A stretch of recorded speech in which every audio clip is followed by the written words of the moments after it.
Okay, so this is one of my favorite chapters since I'm a neuroscientist. This is chapter 12, nervous tissue. So we'll start with a brief introduction. So remember back from chapter 4, we discussed that the nervous system has two types of cells. There are the neurons, which are the basic functional units that are specialized for conducting electrical signals. And then there are the neuroglia, which are the supporting cells that help to support the neurons and keep the conditions ideal for the neurons to function. And then the nervous tissue, which is all of the nervous system cells and the connective tissue that surrounds it, forms the organs of the nervous system. So we're going to talk specifically about the brain in chapter 14, the spinal cord in chapter 13, and the sensory organs next semester in AMP2. So the brain, spinal cord, and sensory organs make up the organs of the nervous system. But this chapter, we're going to focus on the function of nervous tissue and how the cells are able to convey messages or instructions around the body. In this section, we're going to look at the divisions of the nervous system. So the first major division is what we call the central nervous system, or the CNS, and this is comprised of the brain and the spinal cord. Then we have the peripheral nervous system, or the PNS, which is all nervous tissue that is not in the brain or spinal cord. In other words, all nervous tissue not in the CNS. This is going to include your peripheral nerves, like when you think about nerves out in your arms and legs and hands and feet. And the peripheral nervous system is divided into two divisions. There is an afferent division with an A, and the afferent division is bringing sensory information to the brain. So the afferent flows from body receptors up to the brain. And then there is the efferent division with the E, and that is carrying information from the brain to the body. So this would be commands going down from the brain to the body. So the afferent is going from the body to the brain. The efferent is going from the brain to the body. Then if we look at the efferent division, so this is our command division, it can be divided into two branches. The somatic nervous system, which is the part that sends commands and controls the skeletal muscles. And then there is the autonomic nervous system, which sends commands and controls smooth muscle, cardiac muscle, and glands. Then we can divide the autonomic nervous system into sympathetic and parasympathetic divisions, and this will be the subject of chapter 16. There is another branch of the autonomic nervous system called the enteric nervous system, which we won't cover till we get to the digestive system in AMP2. So it's easier to see this in a graph form. So I've created this little graph here to help you when you're studying. So the first main division is between the CNS and the PNS. The CNS has the brain and the spinal cord. The PNS is all of the rest of the nerves, so the peripheral nerves in your body. The PNS can be divided into the afferent and efferent systems. So afferent is also called ascending. So think the two A's go together, afferent and ascending. So this is your sensory information, and we call it ascending because it's information that's coming from receptors in your body and going up to your brain. So it'll eventually make its way up to the brain. The efferent division is your descending because this is going from the brain out to the body, and we can call these motor commands. And these motor commands can be divided into two types. The ones that give messages to your skeletal muscles is called the somatic division. And the one that gives information to your, or commands to your smooth and cardiac muscle in your glands is called the autonomic division. And then the autonomic division can be divided into two branches, the sympathetic nervous system and the parasympathetic nervous system. The sympathetic nervous system is your fight or flight response, and your parasympathetic nervous system is your rest and digest response. So think of the somatic as the area where you have voluntary control over parts of your body, like your skeletal muscles, and the autonomic nervous system is more of the automatic unconscious control. And so if you're in a situation that causes you to stress out and you have to like face some kind of danger, you would kick into the sympathetic response. But when you're just chilling out at home and resting on the couch, that would be your parasympathetic division that would be active. So for the efferent division of the peripheral nervous system, remember I said these are descending messages. So they are going from the brain out to the body. So this system is sending messages out to effectors. And in the somatic division, that would be the skeletal muscles would be the effectors. And in the autonomic division, the effectors would be your smooth muscle, your cardiac muscle, and your glands. So you have about 500,000 neurons in the efferent division of the peripheral nervous system, and you have about 10 million neurons in your afferent division of your peripheral nervous system. And both of these are dwarfed by your central nervous system, which contains a whopping 86 billion neurons. So many, many, many times more than you have in your peripheral nervous system.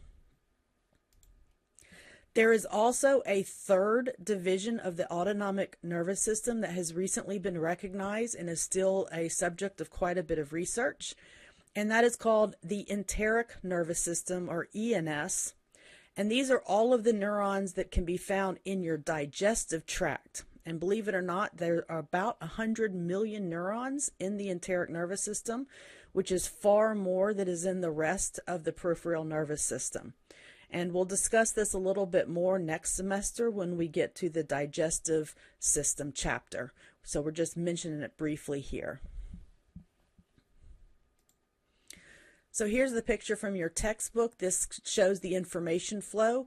I don't think it quite shows the divisions as easy to remember, but it does show the information flow. So you start with the receptors out in the body. You've got different types of receptors that we'll cover in different chapters. The receptors bring information through the afferent division. This is sensory information going up, ascending through the afferent division. And then it goes up through the spinal cord to the brain, where the information is processed by your brain, and your brain decides what it wants to do about it. Then the brain sends out commands, motor signals down through the descending efferent division, which, if it's going to be a signal for you to move a skeletal muscle, will go through your somatic nervous system out to your skeletal muscles. If it's an unconscious control, like to speed up your heart rate or to slow down your heart rate, it would go through the autonomic nervous system, which is divided into parasympathetic and sympathetic divisions, and these would affect your smooth muscle, cardiac muscle, glands, and even adipose tissue. In this section, we're going to look at the structure of neurons and then see how neurons can be classified based on their structure as well as their function. So we're going to start out with the basic structure of a neuron. Some of this should be familiar. We introduced it to you in chapter 4, but now we're going to go into a bit more detail. So neurons have several major parts. One of them is the cell body, which can also be called the soma. This is the main part of the neuron that contains all of those organelles we talked about back in chapter 3, like the nucleus and the endoplasmic reticulum, Golgi apparatus, mitochondria, ribosomes, etc. In neurons, you also have these combinations of rough ER and ribosomes that are called Nissl bodies, and this gives the cell bodies a grayish color, and that becomes important later when we talk about white matter versus gray matter. Then another major area of a neuron are its dendrites. And so the dendrites are the area of the neuron that receives signals from either other neurons, other types of cells in the body, or even external environmental conditions like temperature. And usually the dendrites themselves, if you were to zoom in with a microscope and look at one of these tiny dendrites, you would see that it would have little tiny branches coming off of it. We call those dendritic spines, and they help to increase the surface area to allow the neuron to receive even more information. Another major area is the axon. The axon is the part of the neuron that sends a signal outward, away from the cell body, and towards another cell. So the axon hillock is the place where the soma or cell body joins up with the axon, and this contains a region called the initial segment where action potentials start, and we'll talk about that later when we talk about how action potentials work. Axons can also branch and make multiple branches, so they can go out and talk to multiple cells. And so when an axon branches, we call those axon collaterals. And then at the very end, you have the synaptic terminals, which are also called axon terminals. And this is where you have your communication between the neuron and the cell that it is talking to, like the muscle cells we looked at in chapter 10. And so these are going to be where the synapses are. So there's a special type of transport in neurons called axoplasmic transport. It can also be called axonal transport. And this is transport up and down the axon. Transport can go in both directions. So if you go from the cell body down to the synaptic terminals, that is called anterograde transport. So that is movement, as you would think, the same direction that the action potential goes in, so from the cell body out to the synaptic terminals. But you can also have transport from the synaptic terminals back to the cell body, and that is called retrograde transport. So that's going sort of backwards, which is why it's called retrograde transport. So in both cases, you have little motor proteins. They look like those little motor proteins that I showed you in that video in chapter 3 where they walk on the tracks. And in the axons, the tracks are made up of neurotubules, which are very similar to the microtubules we looked at in chapter 3. So axoplasmic transport is really important because some of your neurons in your body can be very long. There are some neurons that can have an axon up to 1 meter long. So that is a long distance between the cell body and the synaptic terminal. And so you need this type of transport for two reasons. One, to get like the neurotransmitters that you make in the cell body down into the synaptic terminal so they can be released. And then second, so the neuron can pick up stuff at its synaptic terminal and send it back to the cell body so the cell body knows what's going on. It can basically let the cell body know if conditions change or if there's certain inflammatory markers that are around, which can change the action of the whole neuron. So it's very important, especially because axons can be very long and neurons can be very long cells. So now we're going to look at the synapse. Again, you got an introduction to this with the neuromuscular junction. Most synapses in the nervous system are what we call chemical synapses, meaning they use neurotransmitters to cross the gap between one cell and the other. There are such things as electrical synapses, which you see through cells connected by gap junctions, like in cardiac muscle tissue, but the nervous system is mostly chemical synapses, so that's what we're going to focus on. So with a chemical synapse, you have a presynaptic membrane, and that is going to be the membrane at the end of the synaptic terminal. And this is where you're going to get release of neurotransmitters from little vesicles called synaptic vesicles. You also have a postsynaptic membrane, which is the other side of the little space, and this is the cell that the neuron is communicating to. It could be another neuron, it could be a gland, it could be a muscle cell, like we saw with the motor end plate at the neuromuscular junction. But in general, we call this the postsynaptic membrane, and this is the area that contains receptors that those neurotransmitters released by the presynaptic membrane are going to bind to. The synaptic cleft is the term for the narrow space between these two membranes. So the neurotransmitters that are released from the presynaptic terminal have to cross that little space to bind to the receptors on the postsynaptic membrane. There's a little cute game that might be fun for you to play, especially if you have kids. Might introduce them to the structure of a neuron. It's called Make a Mad, Mad, Mad Neuron. The link is in the PowerPoint. You should be able to click it and go to this game. Myelin is another structure I'm going to introduce here. Myelin is a membranous sheath. It's actually wrapped layers of plasma membrane, so a phospholipid bilayer like we talked about in chapter 3. So it's a membranous sheath that wraps around the axon of neurons, and it serves as electrical insulation.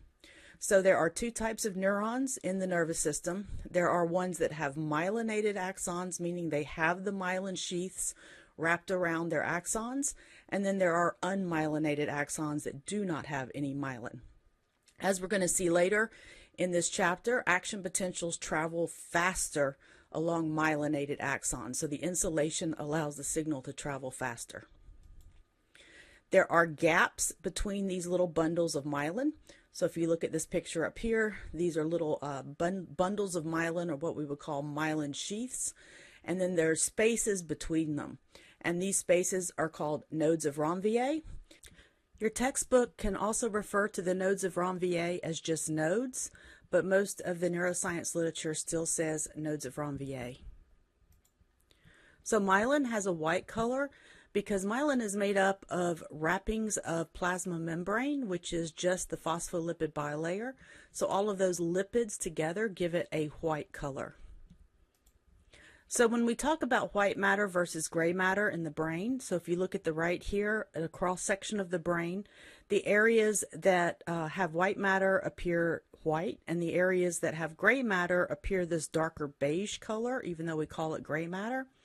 So gray matter in the brain and spinal cord are areas where you have mainly cell bodies, and the gray color comes from those Nissl bodies I mentioned earlier. You can also find unmyelinated axons in these regions. And then the area referred to as white matter contains mainly myelinated axons. So we're going to go over the different sections of the brain later in chapter 14, but basically the brain is composed of groups of cell bodies, which is where you see the darker areas, both on the outside of the brain and in different areas on the inside. And then the white matter are going to be the myelinated axons that carry signals between one group and another. And we'll talk about what the different groups are and what their functions are in chapter 14. Now we're going to look at how you can classify neurons based on their structure. And there are four broad categories. First, there are anaxonic neurons, in which the dendrites and axons appear similar. So by looking at the cell under a microscope, you can't tell which of the projections is a dendrite and which is an axon. One of these is an axon, but you'd actually have to do like a physiological study to determine which one. Just looking at it, you can't tell. There are also bipolar neurons that have two distinct processes. So you've got your cell body, and it's got two different main areas that branch off the cell body. So 1, 2. One of those is a main dendrite that then branches out into dendritic branches. The other is the axon and your normal synaptic terminals. Then you have a unipolar neuron. And so look at the cell body. In this case, we only have one projection off of the cell body. That's why it's called unipolar. And this one projection breaks into dendrites at one end, and the rest of it is a continuous axon with synaptic terminals at the other end. Then you have multipolar neurons. So the cell body has multiple projections. So it's got two or more dendrites, and then its axon coming off. So a lot of the times the basic neuron you always see pictures of is showing you a multipolar neuron, but keep in mind there are other shapes. And then, as we'll see in a moment, sensory neurons are usually unipolar, and motor neurons are usually multipolar. So these guys can have very, very long axons. So in both of the cases of the sensory and the motor neurons, the cell bodies are in the CNS, are very close to the CNS. So like your spinal cord are very close to your spinal cord, and then the axons stretch out to your body. So for example, the motor neuron that moves the muscles in your little toe, the cell body is in your spinal cord, and that axon is long enough to go all the way from the spinal cord down to your little toe. Same thing with the sensory neurons that sense like touch on your little toe, for example. So we can also classify neurons by function.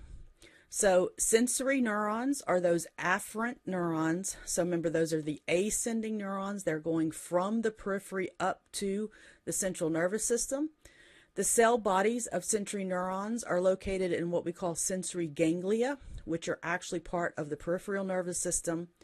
Most sensory neurons have their cell bodies in a structure called the dorsal root ganglia of the spinal cord, which we're going to cover in chapter 13. And as I mentioned on the previous slide, sensory neurons are usually unipolar in structure. And just as a heads up, because you're going to see the word ganglia come up a lot in the next few chapters, when you see the term ganglia in relation to the nervous system, it's a term that describes a location of neuronal cell bodies outside of the central nervous system. So most all of your neurons in your entire body have their cell bodies inside the CNS, so in the brain and spinal cord. And the few instances that the cell bodies are actually outside of the brain or spinal cord, they are called ganglia. You also have motor neurons. These are your efferent neurons or your descending neurons. So they're going from the CNS out to the periphery. There are two branches, as we talked about earlier with the divisions of the nervous system. The ones that carry somatic instructions to your skeletal muscle cells. The cell bodies of those are located in the spinal cord, so in the CNS. In your autonomic division, remember this is your sympathetic and parasympathetic, your fight or flight and rest and digest systems. The cell bodies for those are in what are called autonomic ganglia. And again, a ganglia is a location of a cell body outside of the CNS, so the ganglia are actually in the PNS. And as mentioned on the previous slide, motor neurons are usually multipolar neurons. Now, all other neurons are lumped into a very broad category called interneurons, and this is actually the majority of all of the neurons in your brain. So those 86 billion neurons we talked about, the majority of those are interneurons. So they really need to redo their A&P books to get better classifications here. But basically, they're just telling you the interneurons are those that lie between the sensory and the motor neurons. But this is everything going on in your brain. So your learning, your memory, your planning, your emotions, even sitting here thinking about what I'm saying, all of those functions are based on your interneurons. In this section, we're going to look at the neuroglia, and there are different types for the CNS versus the PNS. And then we'll talk about demyelination and the response to injury. So we introduced neuroglia to you back in chapter 4. And so in this chapter, we're going to go into more detail. But remember, neuroglia are basically support cells for the neurons. And there are many more neuroglia than neurons in the nervous system. In adults, neuroglia are the only cells in the brain and spinal cord that are actively dividing. If you remember from chapter 3, neurons do not divide. They are permanently in that G0 phase of the cell cycle. But neuroglia can divide. So if you know someone as an adult who has a primary brain tumor or a primary brain cancer, those tumors and cancers are resulting from uncontrolled growth of glial cells, not neurons. And there are different types of neuroglia, also called glial cells, in the CNS versus the PNS. So we're going to go into more detail, but as an introduction, the CNS has astrocytes, ependymal cells, oligodendrocytes, and microglia, whereas the PNS has satellite cells and Schwann cells. So let's look at the neuroglia in the central nervous system first. So we're talking about the brain and the spinal cord. So the astrocytes are the largest and most numerous of the glial cells in the CNS, and they have a roughly star-shaped appearance, which is where they get the name astro from. Astrocyte literally means star cell. And here is a picture of one in the image from your textbook, and here's another one above it. So the astrocytes have several important functions. One of them is that they maintain the blood-brain barrier, abbreviated the BBB. So the blood-brain barrier is a defense mechanism that helps to protect the brain from being exposed to toxins or drugs or whatever that's in the blood. So it's like an extra line of defense for the brain. So the astrocytes, how they do this is that they have these little processes that come off of the cell body, And the processes wrap around capillaries in the brain, as shown here in the picture at the top. There's a capillary here. You can see the astrocytes are all wrapping around it until the capillary is completely covered. And then I put this little picture here so you can see it in cross section. The image on the left is a general capillary found in all of the areas of the body except for the brain.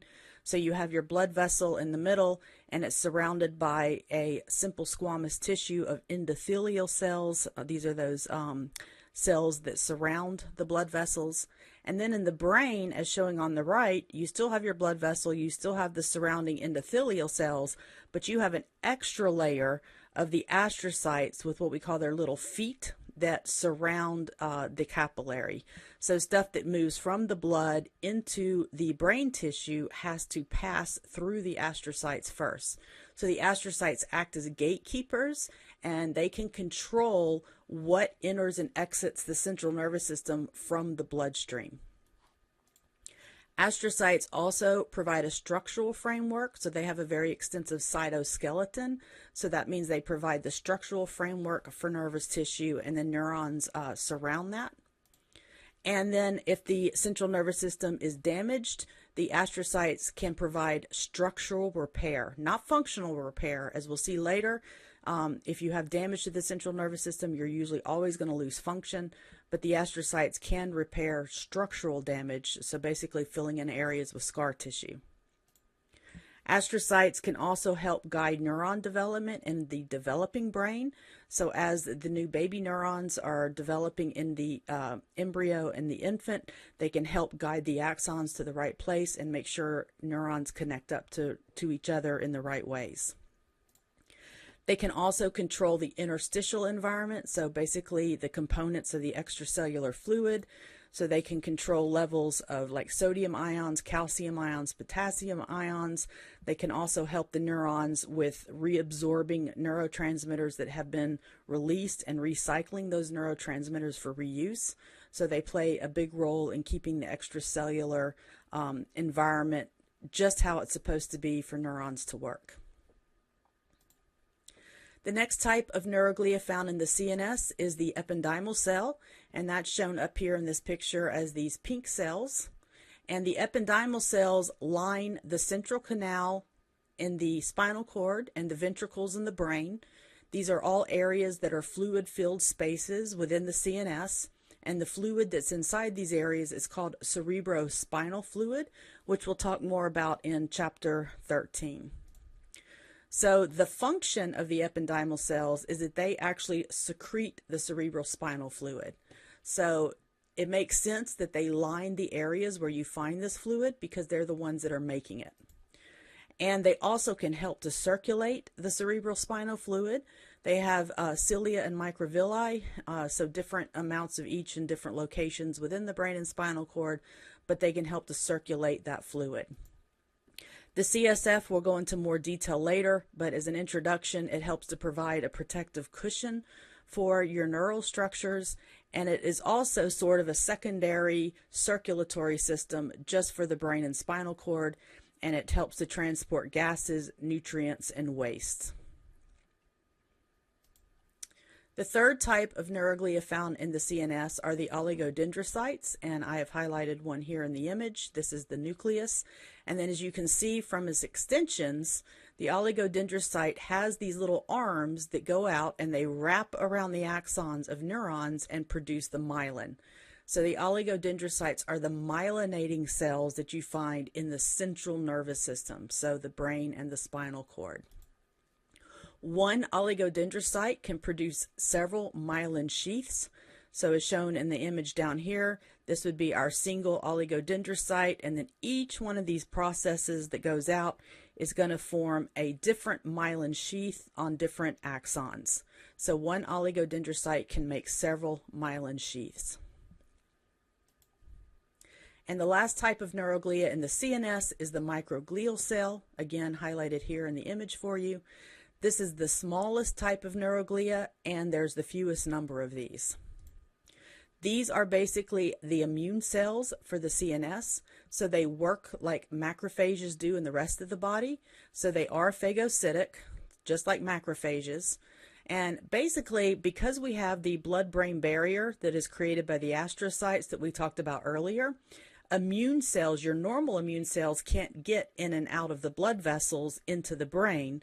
So the brain and spinal cord need its own immune system. And basically, the microglia provide the immune function for the brain. So the blood-brain barrier, again, it prevents your other immune cells from entering the CNS, so the microglia act as the immune system for the CNS. So various things can stimulate the microglia. If you get viruses or bacteria in your CNS, dead cells and debris, toxins, damaged neurons from like ischemia, which is lack of blood flow, like during a stroke, neuronal degeneration, which can happen in certain degenerative diseases like dementia and Parkinson's.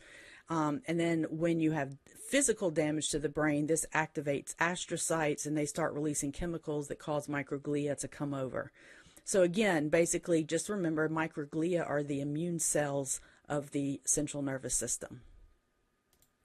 Now let's look at the two types of neuroglia that you find in the peripheral nervous system. The first one of these are satellite cells. So satellite cells surround cell bodies in the peripheral ganglia. Remember, a ganglia is where you find a cell body of a neuron outside of the CNS. And basically, the satellite cells work the same as an astrocyte, but for the peripheral cell bodies. So astrocytes take care of neurons in the CNS, satellite cells take care of neurons in the PNS. So they do basically all the same things as the astrocyte except for the blood-brain barrier part, and so their key role is to regulate the environment around the neuron. So down here we have a neuron cell body that would be in a ganglia in the peripheral nervous system. This is a unipolar cell. We have the cell body with the one extension off of it. So this tells me this is a sensory neuron, and I can see satellite cells are surrounding the cell body to help support it and maintain the correct environment. The other type of PNS neuroglial cell is the Schwann cell. And the Schwann cell is the myelinating cell for the peripheral nervous system. So it wraps the peripheral neurons in myelin. And you can see how this happens. So a single Schwann cell forms one myelin sheath. So a single Schwann cell is shown down here in yellow. You can see its nucleus right there. And basically it just starts wrapping itself around the axon. And it does this multiple times until you just have row upon row of plasma membrane wrapping the axon. And so, as I just mentioned, one Schwann cell produces just one myelin sheath. So each sheath in the peripheral nervous system is a single cell. So just as a reminder, so in the peripheral nervous system, each myelin sheath is a single Schwann cell, whereas in the central nervous system, one oligodendrocyte can branch off to produce multiple myelin sheaths. So demyelination occurs when you have destruction of the myelin sheaths, and this can happen in either the CNS or the PNS. And because the myelin sheaths are there to help the propagation of the action potential, if you take away this myelin, it can impede the normal function of an axon. So if it's a sensory neuron, you'll get less function of the sensory ability, so you might have numbness and tingling in a certain area. If it's a motor neuron, you're not going to be able to send signals out to a skeletal muscle, for example, and so it might give you difficulty with movement. There are several causes of demyelination. One of them is heavy metal poisoning. So if you have chronic exposure to arsenic, lead, and mercury, these heavy metals can build up and damage the myelin. Diphtheria is a bacterial toxin that damages the Schwann cells. So this would be neurons in your periphery. And this can actually eventually result in fatal paralysis, which is why we have a vaccine for diphtheria now. So one of those childhood vaccines you get is a diphtheria vaccine. Multiple sclerosis, or MS, is a condition where your own immune system attacks your myelin, and this primarily happens in the central nervous system. So it's an autoimmune attack on the myelin in the CNS. It is progressive, meaning that it can steadily worsen over time.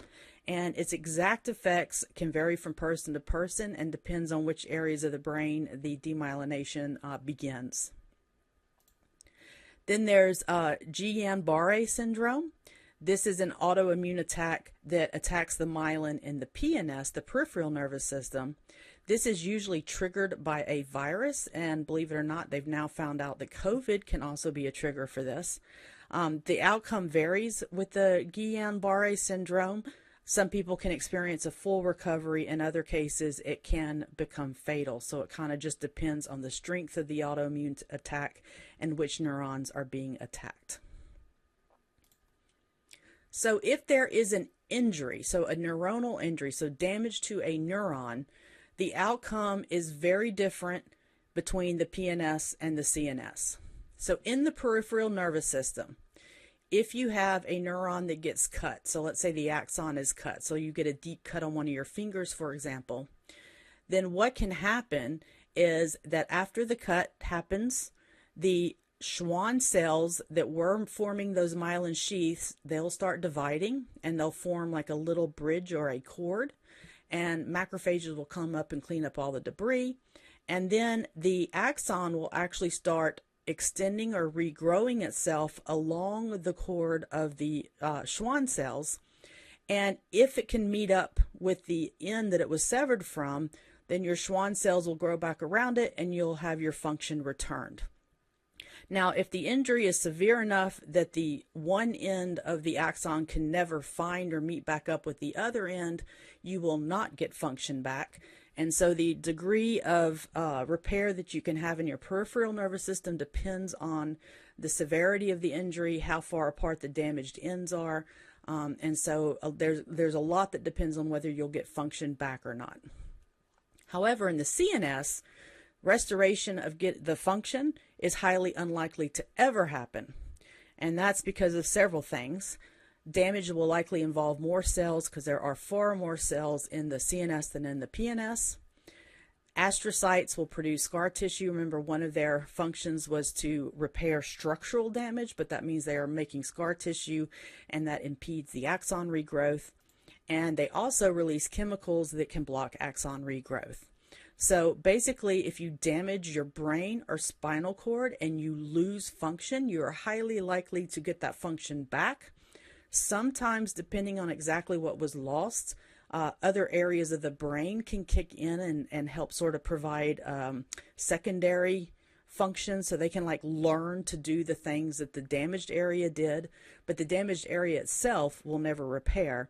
And this is also why damage to the spinal cord, like a severed spinal cord, results in permanent paralysis. So CNS neuronal injury is much worse than PNS neuronal injury. So I think it's easiest to learn the remainder of this chapter if we break it down into several major processes that go on when a neuron is doing its normal function. So in this section, I'm going to introduce you to these major processes, and then we'll talk about them in detail in future sections. So again, we're going to approach neuron function as a series of integrated processes. So we're going to talk about resting potentials, graded potentials, action potentials, synaptic activity, and then information processing. And so basically, to introduce you to these terms and just give you an overview, we're going to talk about the resting potential, which is the difference in charges across a membrane at rest. We've already kind of introduced you to the idea of a resting potential in chapter 3 and 10. Then we're going to talk about a graded potential, which is a localized change in the resting potential. So when the resting potential changes, either increases or decreases, that is called a graded potential. And the effect can decrease with the distance from the stimulus. So that's why we say it's localized.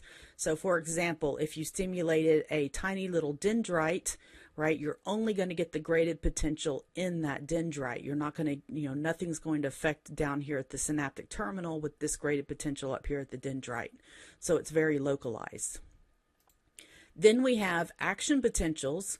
These are electrical impulses that move around, so they are propagated along the membrane surface, and typically action potentials are going to move from the axon hillock down the axon to the synaptic terminals. Then we're going to talk about synaptic activity, which is the action at the synapse.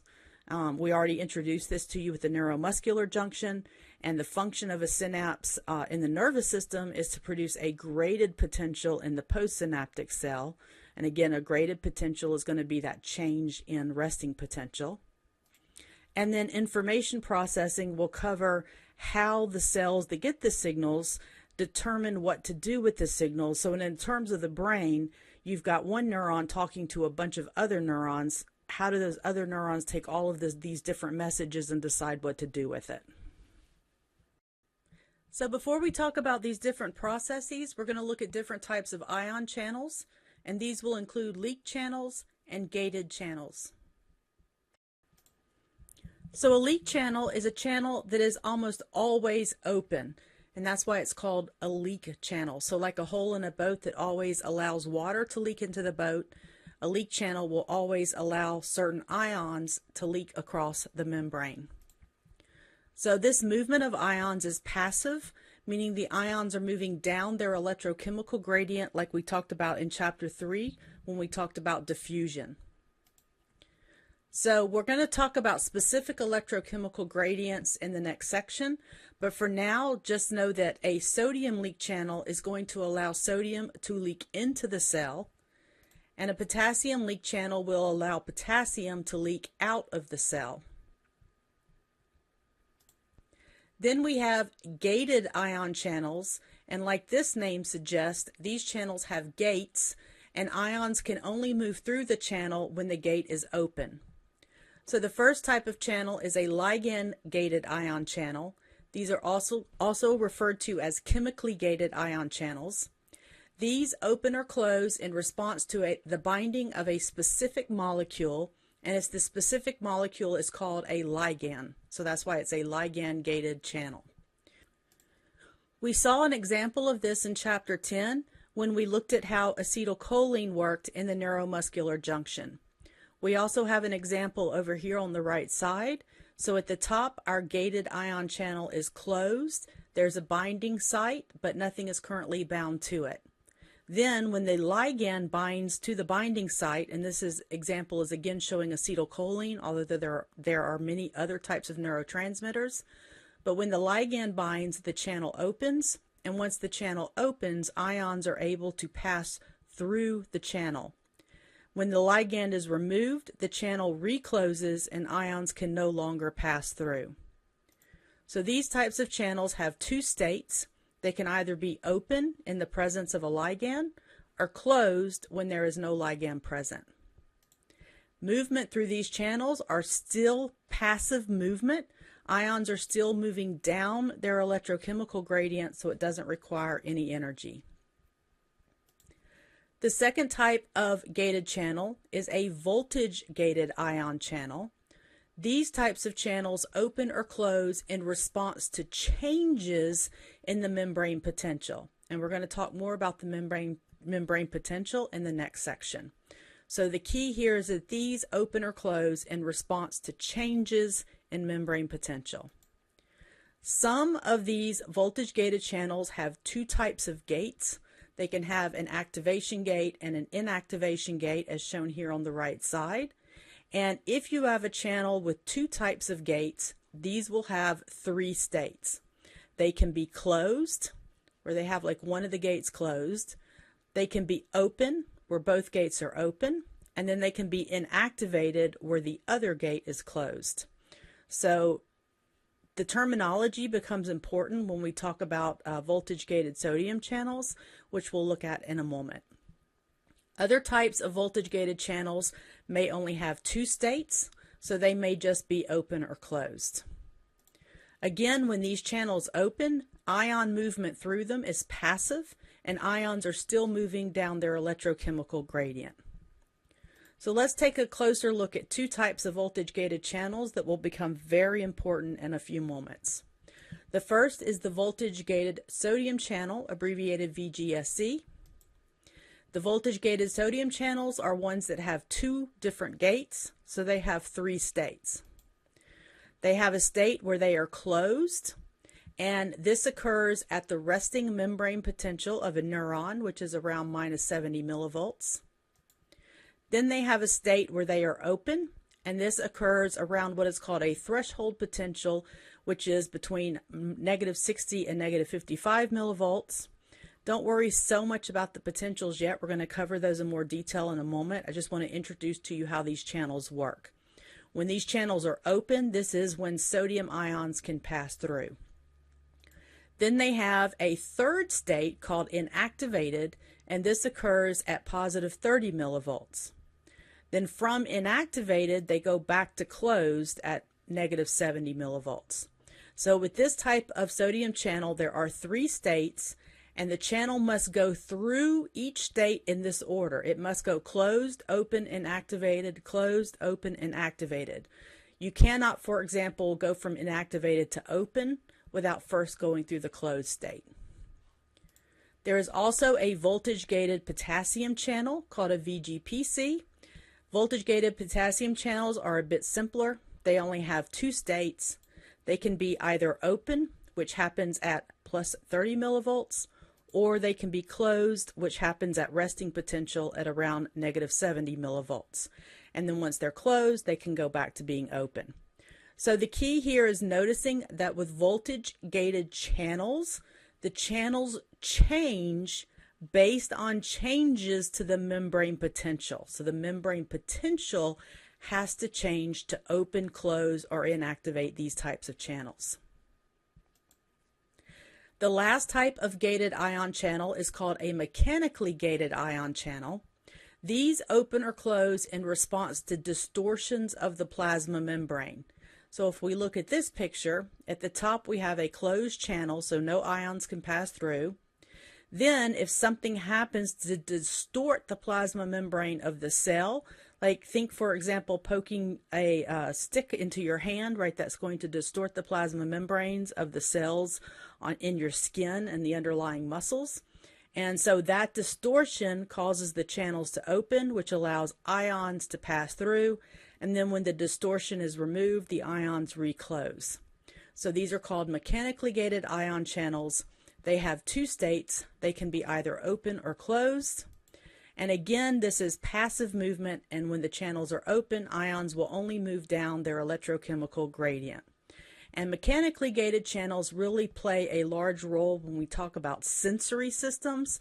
So we're not going to talk too much about these types of channels until next semester in A&P2. Okay, so now we're going to look at how a neuron maintains and keeps a resting membrane potential of negative 70 millivolts. And in this discussion, we're going to talk about electrochemical gradients as well. So remember from chapter 3 that the inside of a cell can be very different from the outside of the cell. That's why we have that plasma membrane, so that we can maintain this difference. So quick review, remember the inside surface of the cell is more negatively charged, so the outside of the cell surface is more positively charged. The inside of the cell has higher levels of potassium, whereas potassium is low on the outside. The inside of the cell has higher levels of proteins, and this is primarily where that negative charge is coming from. And the outside of the cell has fewer proteins. The inside of the cell has low concentrations of sodium, calcium, and chloride, and the outside of the cell has higher concentrations of sodium, calcium, and chloride. So for this chapter, of particular interest is going to be the potassium levels, the sodium levels, and to a slighter extent the calcium levels. So remember, potassium is high on the inside, low on the outside. Sodium is high on the outside, low on the inside, and calcium is the same, high on the outside and low on the inside.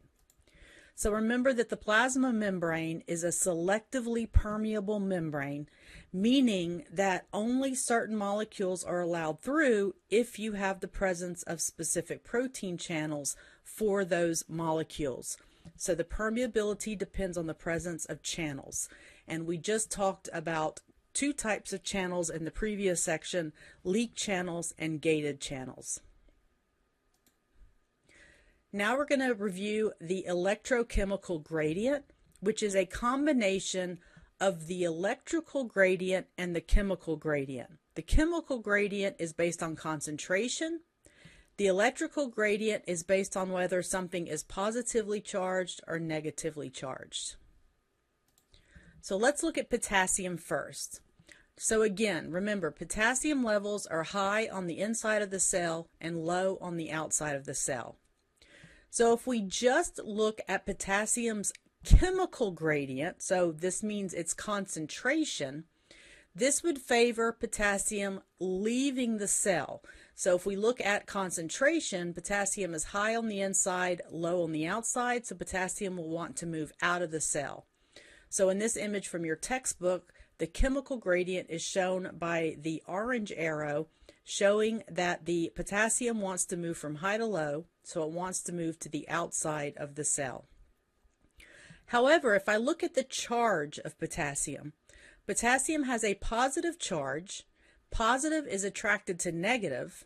So if I just look at charges and ignore concentration gradients, the charge suggests that potassium would want to go into the cell because the inside is negative and potassium is positive, and positive is attracted to negative. So if you look at the white arrow, this represents the electrical gradient of potassium wanting to go into the cell. However, if I add these two forces together, so if I add the chemical gradient together with the electrical gradient, overall there is a net force for potassium to want to leave the cell. So the net driving force for potassium is that it wants to leave the cell. If I were allow potassium to leak out of the cell as much as it wanted to, it would continue to leak out of the cell until the membrane potential goes all the way down to minus 90 millivolts. So we say that potassium's equilibrium potential is negative 90 millivolts, meaning that's the point at which potassium is happy, right? So it's all balanced. The chemical gradient and the electrical gradient would be in perfect balance at negative 90 millivolts. Now let's look at sodium. Sodium is high in the extracellular fluid and low in the cytoplasm.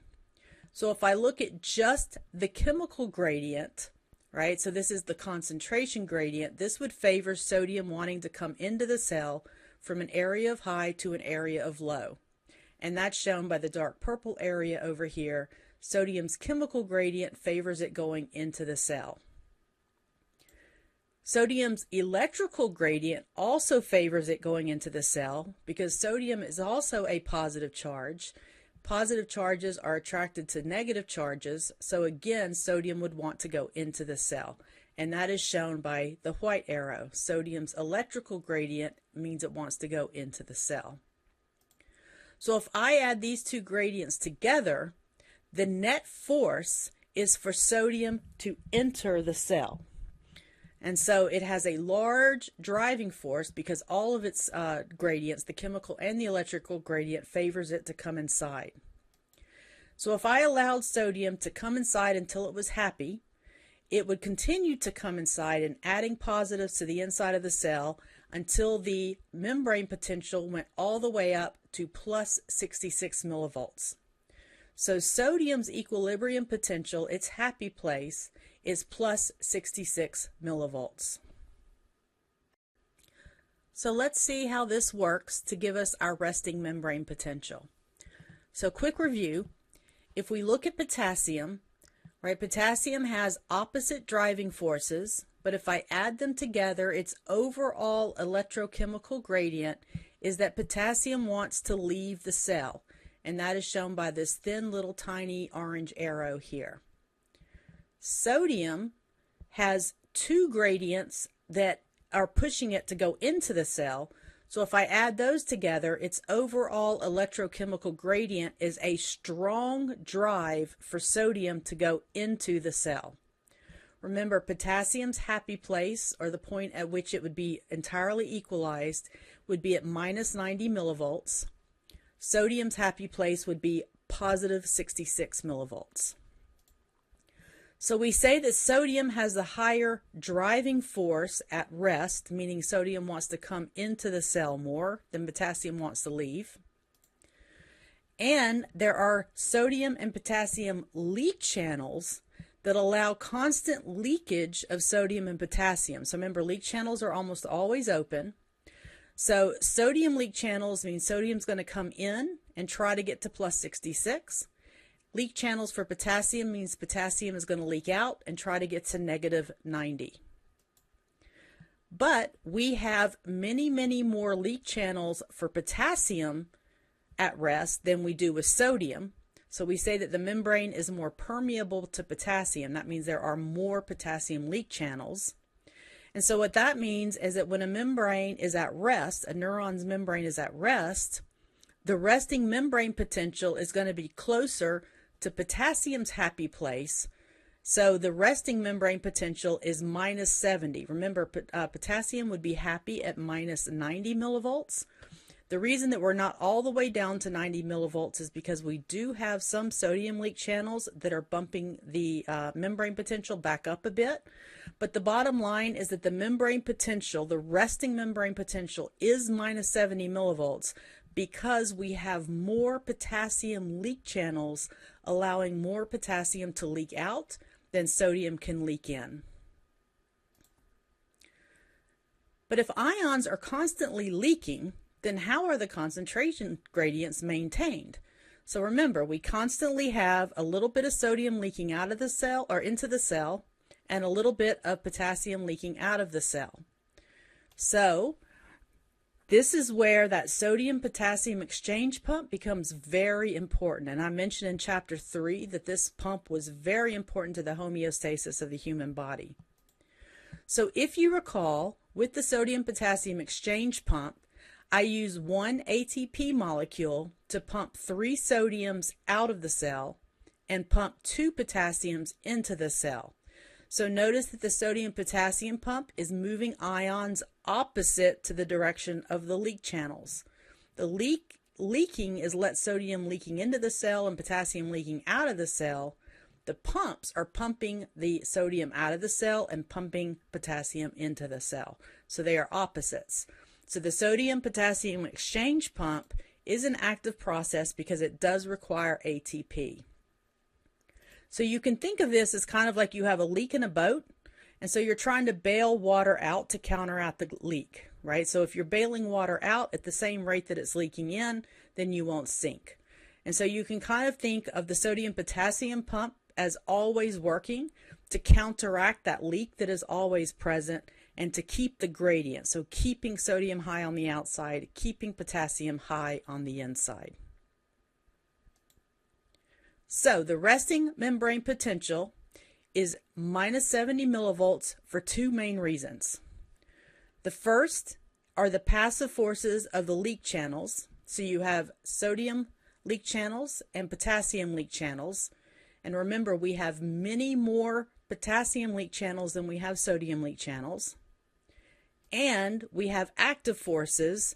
This would be the sodium-potassium exchange pump, which is constantly counteracting the leak by pumping the sodiums back out and the potassiums back in.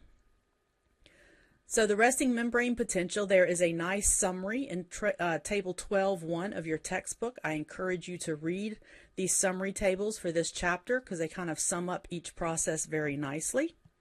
And then I have a video to show you about the resting membrane potential.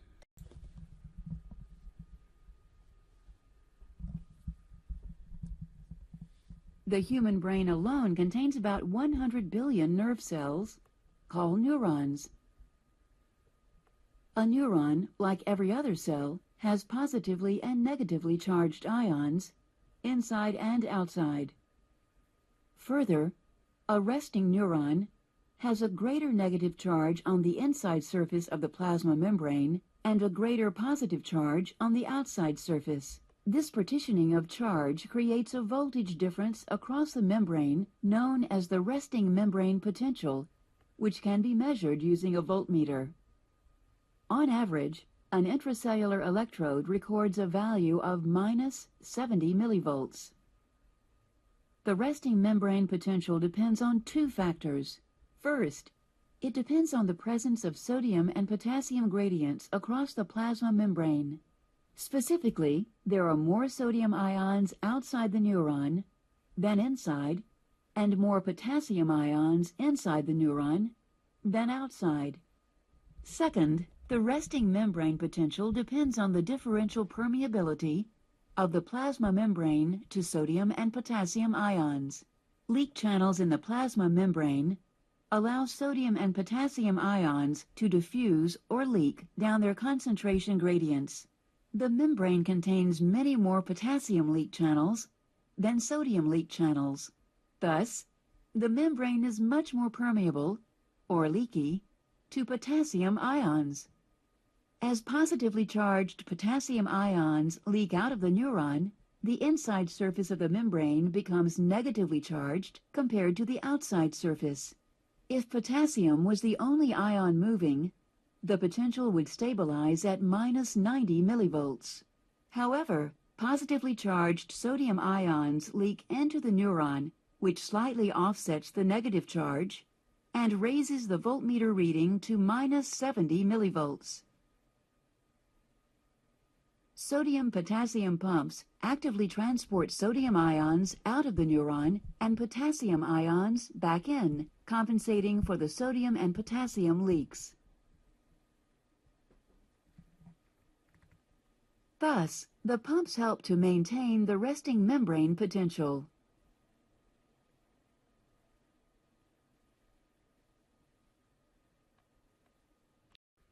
In this section, we're going to look at graded potentials, which are changes in the resting membrane potential and can be in two directions, depolarizing or hyperpolarizing.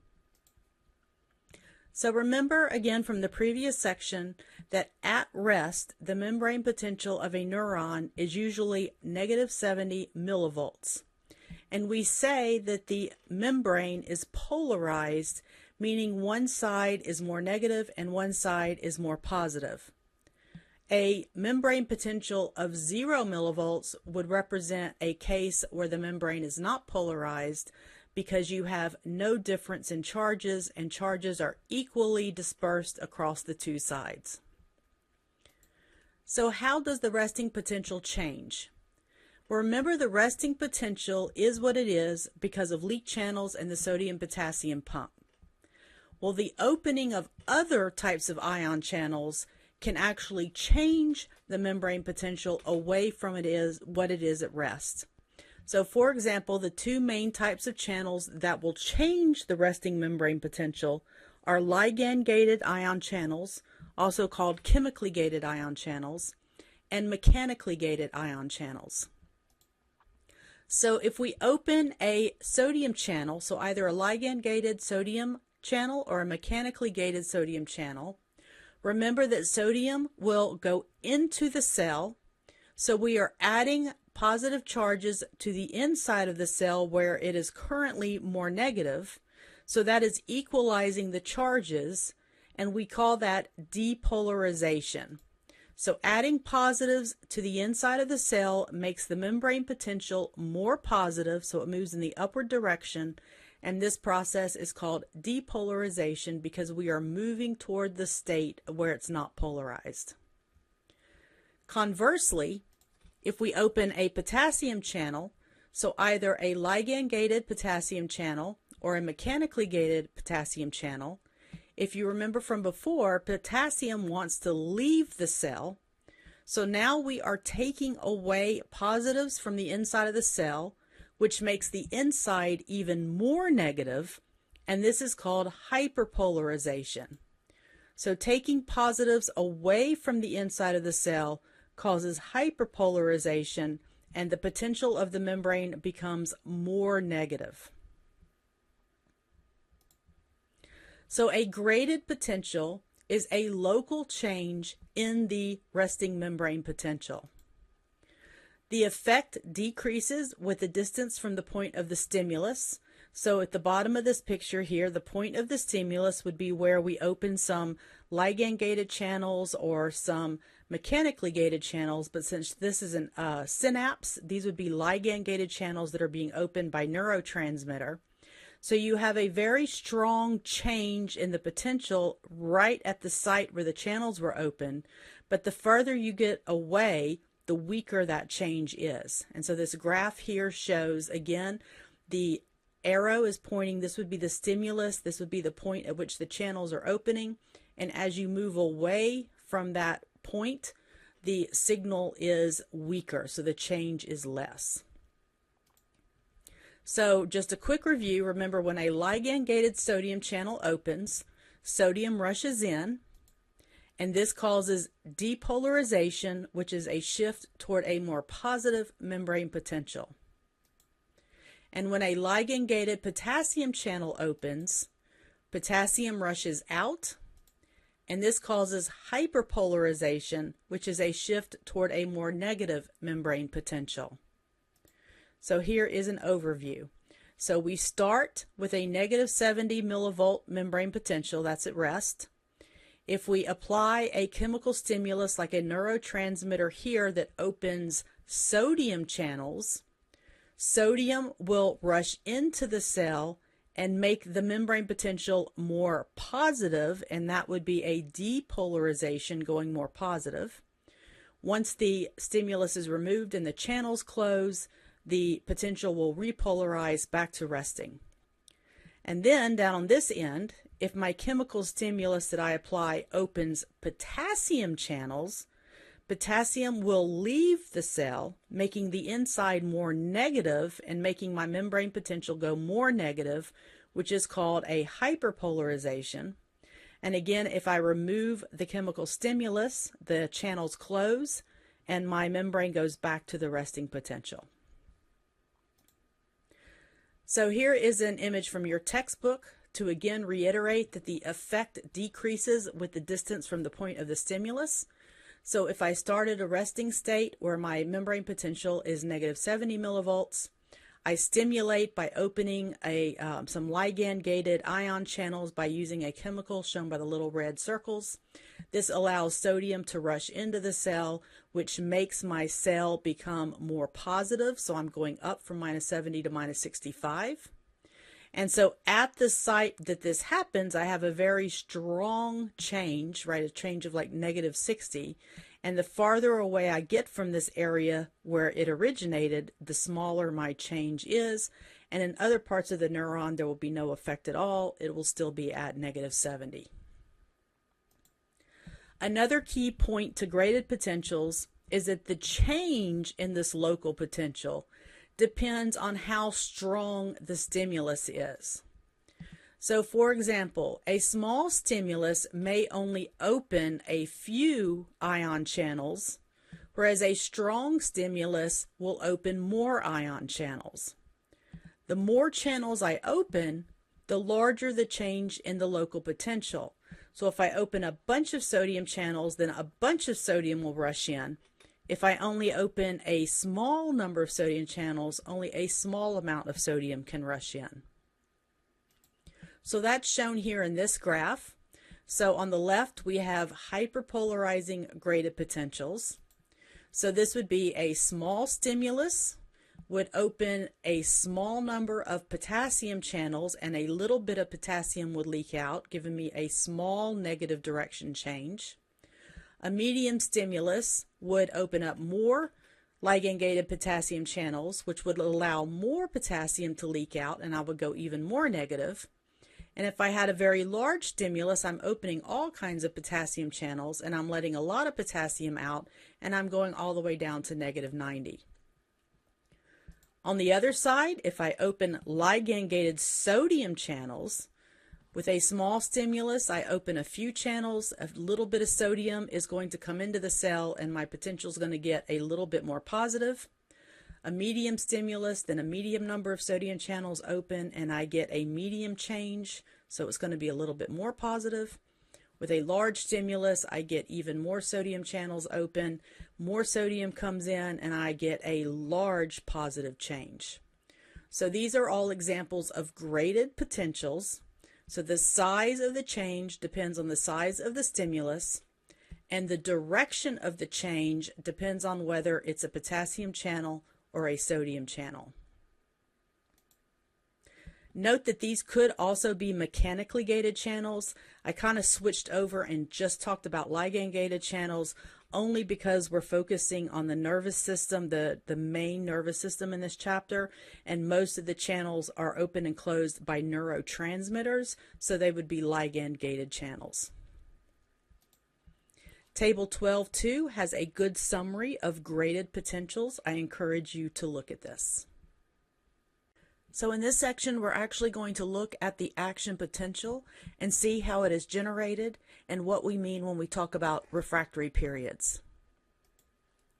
So an action potential is when you have a change in the membrane potential that can spread along the entirety of an excitable membrane. So if you remember back in the muscle chapter, we talked about how the action potential could spread down to the synaptic terminal and across the sarcolemma of the muscle. So we're going to see exactly what this action potential is and how it spreads. So when we talk about excitable membranes, these are membranes that have voltage-gated ion channels, which we introduced to you earlier. And a key point is that an action potential doesn't begin. In other words, you cannot get an action potential until voltage-gated sodium channels open.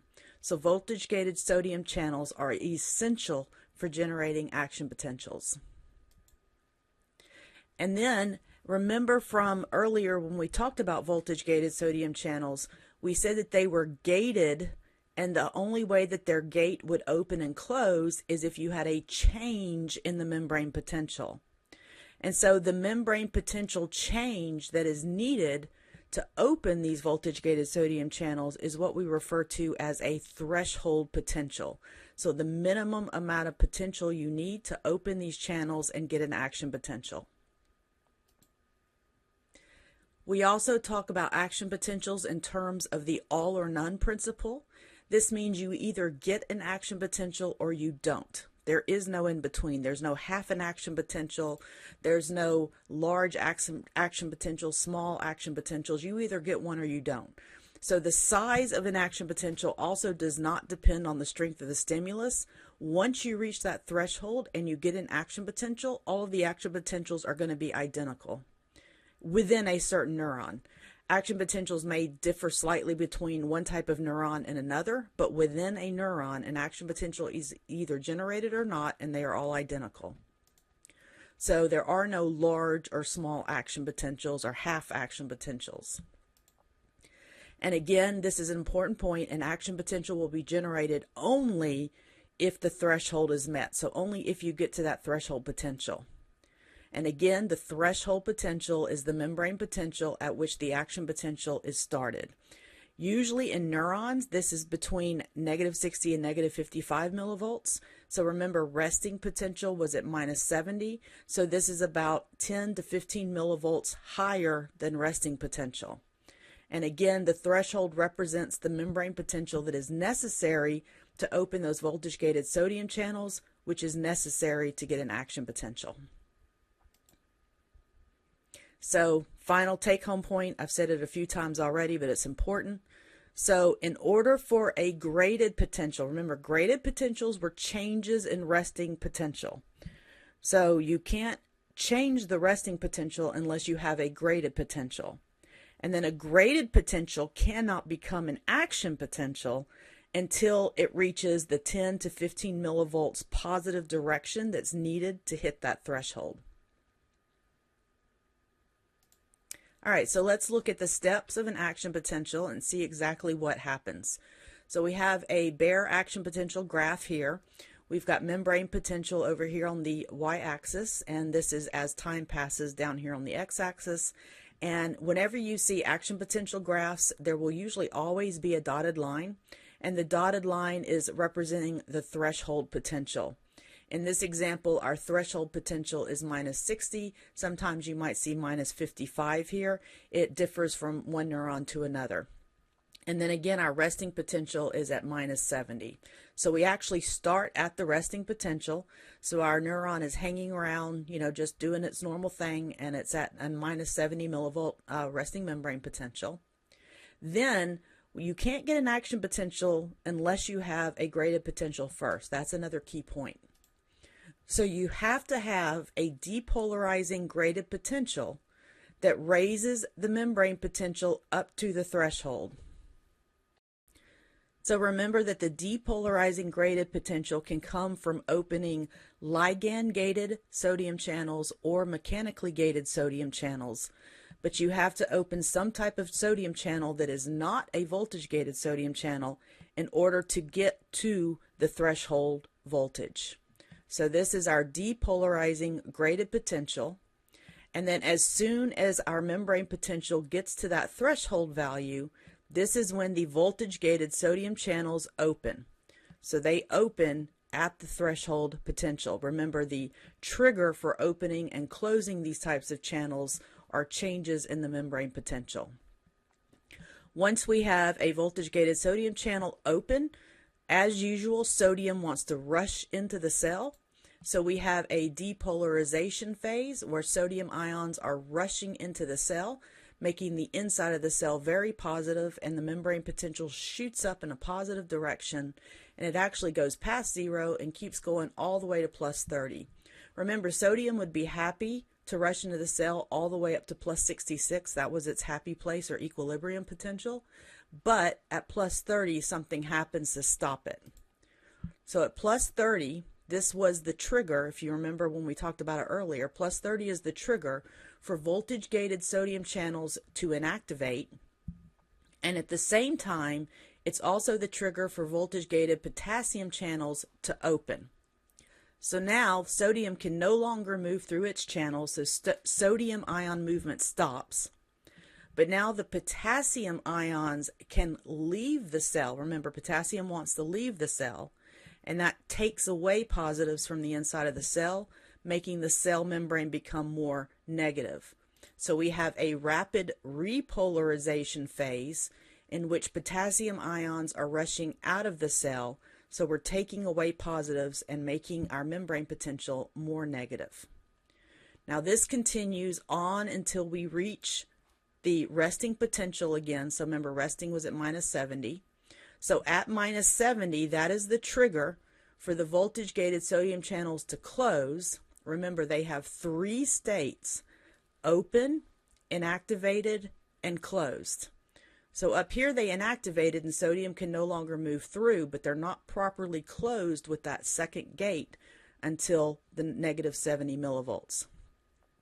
Minus 70 millivolts is also the trigger for the voltage-gated potassium channels to start to close, but they don't close as rapidly as the sodium channels do. So it's kind of like a swinging door that is very slow to swing back and close. And as it's swinging back to close, people could still walk through it. So that leads us to the hyperpolarization phase. In this phase, you have potassium ions that are continuing to leave the cell through those channels that are just closing slowly. And finally, those channels will close and the hyperpolarization phase will end. But the hyperpolarization phase is due to the slow closing of the voltage-gated potassium channels. And then at the end of this phase, all of our voltage-gated channels are closed. So sodium voltage-gated channels are closed, potassium voltage-gated channels are closed. And now you have those leak channels and the sodium-potassium pump that will return your membrane potential back to the resting potential. So that is an action potential, and this occurs over and over again. And keep in mind that we were looking at like a single location on the plasma membrane, and action potentials actually start in the region known as the axon hillock. And then we'll see in the next section how it moves to the next section of membrane and then to the next section of membrane so that it can spread along the entirety of the axon all the way down to the synaptic terminals. So now let's just talk about the 2 refractory periods. And in general, a refractory period is the period when an excitable membrane does not react normally to another stimulus. So if you were to apply a second stimulus, you don't get a normal reaction. There are two types of absolute refractory periods. And the first type is called an absolute refractory period. And in this case, if you applied another stimulus to the neuron, it would have no effect. And this is because during the absolute refractory period, the voltage-gated sodium channels cannot reopen. Remember what I said before, you can only get an action potential if you can open voltage-gated sodium channels. So if they cannot reopen, you cannot get a second action potential. So in this refractory period, the voltage-gated sodium channels are already open, so you can't reopen if you're open, or they are inactivated. So if we look at this on a graph, this point that's underneath this box represents the absolute refractory period. The absolute refractory period starts when those voltage-gated sodium channels open, and it doesn't end until they are closed again, not inactivated. Some of them are inactivated at the peak, but they have to be closed before they can reopen. Remember, they have three states. They go from open to inactivated to closed, to open to inactivated to closed, and they have to be closed before you can get a second action potential. So the absolute refractory period represents the point at which if you gave this neuron another stimulus at this location, it would not be able to fire a second action potential if it is in this portion of its first action potential. This process prevents the action potential from moving backwards, and this will make a little bit more sense in the next section when we talk about propagation. The other type of refractory period is the relative refractory period. During this period, you can apply another stimulus and get another action potential, but it would have to be stronger than normal. And this occurs during the period when the cell is hyperpolarized, which means it is farther from threshold, and so it takes a larger stimulus to get to threshold. Remember, you have to get to threshold to open the voltage-gated sodium channels, and you have to open the voltage-gated sodium channels to get an action potential. So this period in this box would represent the relative refractory period. So this occurs when the membrane is hyperpolarized, meaning that it is more negative than the resting potential. So again, remember, you have to get to threshold to open voltage-gated sodium channels, and you have to open voltage-gated sodium channels to get an action potential. So when you're at normal resting, right, you have a normal depolarizing stimulus. In this example, it would take a 10 millivolt stimulus to get you up to the threshold. But when you're in the relative refractory period, if you want a second action potential, you have to have a larger than normal depolarizing stimulus because your membrane potential is farther away from threshold, so it would take a larger change to get you up to the threshold. And again, one more time, it's worth repeating. A membrane potential has to get to threshold to open voltage-gated sodium channels, and voltage-gated sodium channels have to open to get an action potential. Okay, and so we have a video to show you the generation of an action potential so that hopefully you can visualize what is happening.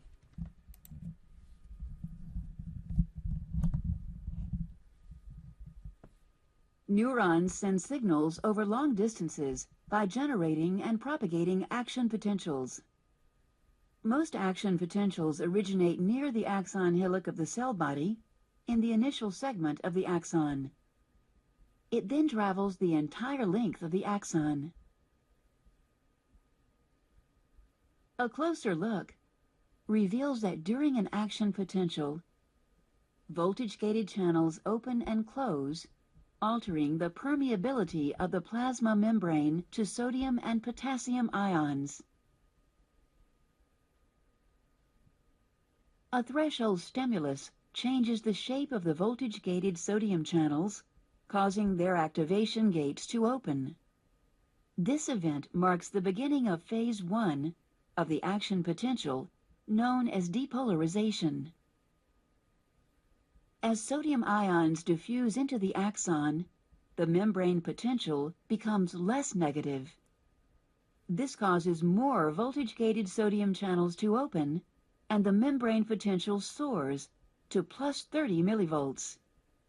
At this point, two key events occur. The inactivation gates of voltage-gated sodium channels close, and voltage-gated potassium channels open. These two events mark the beginning of phase 2 of the action potential, known as repolarization.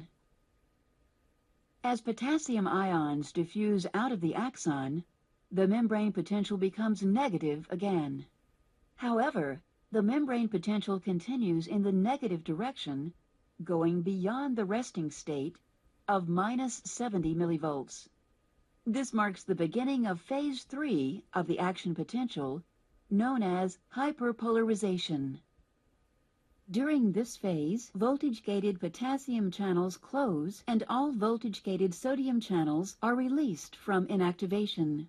By the end of this phase, ions move through leak channels only and the membrane potential returns to the resting state of minus 70 millivolts. The neuron is now ready to fire another action potential. Summary: generation of an action potential. A threshold stimulus opens voltage-gated sodium channels. Sodium ions diffuse into the axon, depolarizing it to plus 30 millivolts. Voltage-gated sodium channels close, and voltage-gated potassium channels open. Potassium ions diffuse out of the axon, repolarizing it to a negative value. The membrane potential briefly hyperpolarizes. Voltage-gated potassium channels close, and the membrane returns to the resting state of minus 70 millivolts. In this section, we will look at continuous versus saltatory propagation, as well as factors affecting propagation speed. So, action potential propagation refers to the movement of the action potential across an excitable membrane. So, for example, from the cell body of a neuron all the way down to the synaptic terminals. So what happens during an action potential is that the depolarization in the area where the action potential starts spreads and depolarizes neighboring areas of the membrane. So action potentials start at the initial segment by the axon hillock, and the depolarization spreads to neighboring segments, and that triggers action potentials in those areas as well. And then it is one-way movement, so it moves down the axon in one direction because of sodium channel inactivation. So this is the figure from your textbook. So if you start the action potential at the initial segment at the axon hillock, right, so I get an action potential in the area here with the red membrane, and so sodium is rushing in. That sodium actually spreads to the neighboring membrane, so the area next door, essentially, causing it to depolarize, which triggers an action potential there. That depolarization will again spread and trigger an action potential in the next section. And the previous sections can't fire a second action potential because they are in that absolute refractory period with the sodium channels being inactivated. So I also drew my own little version, which will hopefully help you understand it a little better. So here we have a rough drawing of an axon hillock where the initial segment is. So this is where you will generate your very first action potential. And the action potential, when all of that sodium is rushing into the cell during the depolarization phase, that depolarization spreads to neighboring areas. Now, in this case, when we're at the axon hillock, if it goes back this way, there are no voltage-gated sodium channels to open, but there are voltage-gated sodium channels to open over here further down the axon. So the spreading depolarization opens some of these channels and causes a graded potential, which gets you up to threshold, and then that triggers an action potential in this section. And again, when I have the action potential and I have sodium rushing in, the sodium is spreading, causing a depolarization. And this time I technically could have my action potential go in both directions, but in the section I just came from, those sodium channels are in the absolute refractory period. They are still inactivated, so they can't reopen. So the action potential does not occur here again. However, it can occur in the next section. So now my action potential occurs in this next section. Again, the sodium ions cause a spreading depolarization. And again, this previous section can't fire a second action potential because it's in the absolute refractory period, but the next section can. So this repeats on and on and on down the entire length of the axon. And the absolute refractory period, as I mentioned earlier, ensures that the movement of the action potential is one way, so from the cell body down to the synaptic terminals. So there are two types of action potential propagation. The first one is called continuous propagation, and that's kind of what I was illustrating here. The action potential spreads by depolarizing the adjacent region, and so the action potential just spreads down from one adjacent area of membrane to the other all the way down the axon, and this happens in unmyelinated axons, so axons without myelin. The other type of propagation is called saltatory propagation, and this occurs in axons that do have myelin. And just a quick review, remember myelin is made by oligodendrocytes in the CNS and Schwann cells in the PNS. So when we have a myelinated axon, the area that is covered by myelin cannot have any channels of any kind there because it's covered by myelin. So the myelins would block any channels if they were there. So basically there are no channels. The only place that you have ion channels would be in the nodes of Ranvier between the myelin sheaths. So what happens is you get your action potential at the axon hillock in the initial segment, and then the insulation of the myelin allows the depolarization to spread all the way down to the next node of Ranvier. And then the depolarization in that node of Ranvier allows an action potential to occur there. And then it spreads again down to the next node. And so the action potential essentially jumps from node to node to node. So instead of doing every section of the membrane like it does in continuous propagation, it actually jumps like from one node to another to get to the end. So I always think if you imagine a bunch of people lined up and they're tossing a ball one to another, and each person has to pass the ball to the person next to them, you can imagine how long it would take to get the ball to the end of the line.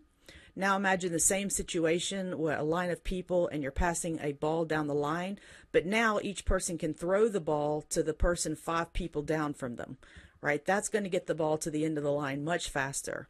And so saltatory propagation allows for much faster propagation of the action potential than continuous.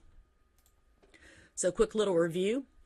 We have saltatory propagation in myelinated axons shown here at the top, and the action potential is jumping from one node of Ranvier to the next node of Ranvier all the way down the axon, and that is a much faster movement of the action potential.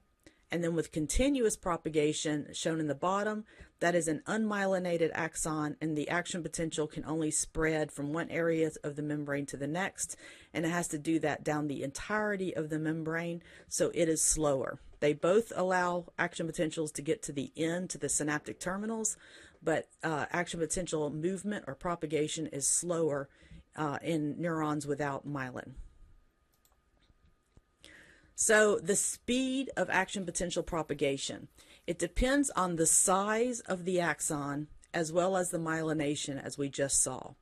So as the diameter increases, speed increases. So think the fatter the axon, the faster the action potential will propagate. And then as we also just saw, if you have myelin, the action potential is going to go faster than without myelin. So we can essentially divide the types of axons that you find in the nervous system into 3 types. There are type A axons, which are also called type A fibers. These have the largest diameter and they are myelinated. So these allow for super fast action potential movement. Action potentials can move at a rate of 120 meters per second, which is 268 miles per hour. So this is the speed that you want, for example, when you're sending a command to your little toe And I mentioned to you earlier that the cell body that initiates that command is in your spinal cord, and the axon runs all the way from your spinal cord to your little toe muscle. So if you want to move that muscle, you don't want to have to like wait on that muscle to move. So that action potential is traveling very fast along a type A axon. You also have type B fibers or type B axons. These have a smaller diameter, so that makes them a little slower, but they're still myelinated. So action potentials traveling down type B fibers travel at about 18 meters per second, which is about 40 miles per hour. Still decent when you're considering that's quite fast for an electrical signal, but not as fast as your type A. And then your type C fibers have a very small diameter and they are unmyelinated. And so action potentials can only travel down these types of axons at about 1 meter per second or 2 miles per hour. And typically type C fibers will connect cell bodies that are close together, so you're not taking the information too far, so speed is not necessarily an issue. And then I have a video to show you to help you visualize propagation. So notice in the video, you're going to see in the background as she's explaining, you're going to see both continuous and saltatory propagation. Notice how much faster the saltatory is than the continuous. Action potentials propagate in a continuous fashion in unmyelinated axons. Once an action potential is generated in the initial segment of the axon, it propagates the entire length of the axon. Recall that a threshold stimulus causes voltage-gated sodium channels to open. The influx of sodium ions generates an action potential. It also establishes a depolarizing current that flows to the next segment and brings it to threshold. Voltage-gated sodium channels open, regenerating the action potential in this segment of the axon. Current flows from this segment and depolarizes the next segment to threshold, thus regenerating the action potential yet again. In this way, regeneration continues in one direction all the way down to the axon terminals. The basis for unidirectional propagation is revealed when we take a closer look. By the end of the depolarization phase of the action potential, all voltage-gated sodium channels inactivate and voltage-gated potassium channels open. These two events render this segment of the axon temporarily insensitive or refractory to another depolarizing stimulus. However, voltage-gated sodium channels in the downstream segment are closed and receptive to a depolarizing stimulus. Thus, propagation occurs sequentially down the axon to the axon terminals. In myelinated axons, action potential propagation is a bit different. Here they propagate in a saltatory or leaping fashion. The myelin sheath consists of multiple layers of tightly wrapped glial cell membrane. But this sheath is not a continuous one. Exposed areas of axonal membrane, known as nodes of Ranvier, occur at discrete intervals. Voltage-gated sodium channels are abundant in the nodes, but largely absent between nodes. So, action potentials are regenerated at each node, not in areas covered by the myelin sheath. However, the myelin sheath does provide the insulation necessary for the rapid spread of depolarizing current. And the sooner the nodes reach threshold, the faster action potentials propagate along the axon. Saltatory conduction is extremely fast. Velocities often exceed 100 meters per second. In contrast, continuous conduction is fairly slow. Velocities rarely exceed 2 meters per second. Nevertheless, both continuous and saltatory conduction propagate action potentials over varying distances because action potentials regenerate along the way.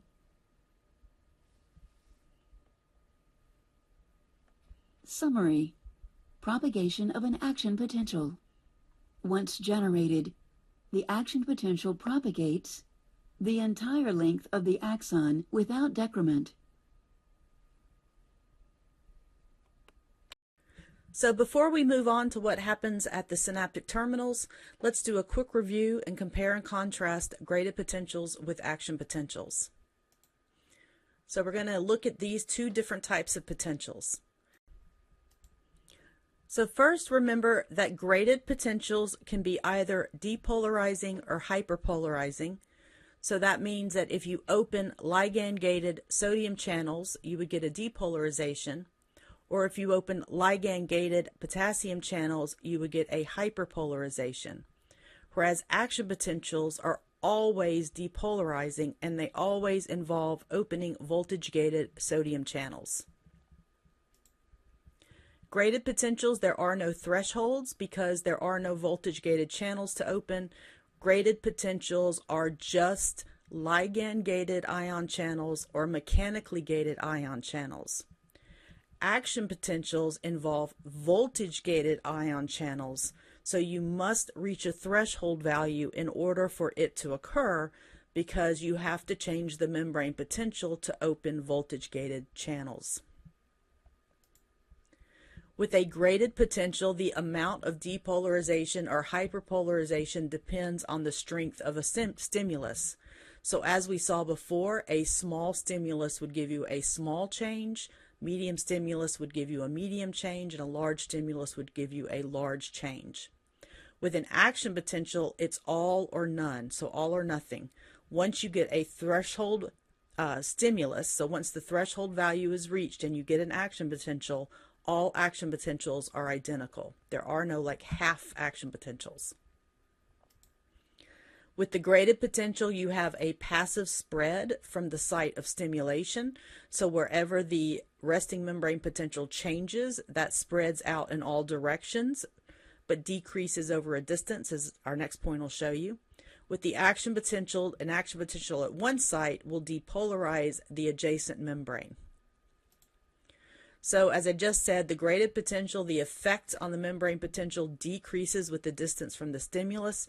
So the farther away you get from the area that was stimulated, the less of a membrane change you have. Whereas an action potential can regenerate itself in each adjacent membrane, which allows it to propagate along the entire axon and down into the synaptic terminals without a decrease in strength. So all of the action potentials are identical. There are no refractory periods with graded potentials because, again, we are not dealing with voltage-gated channels.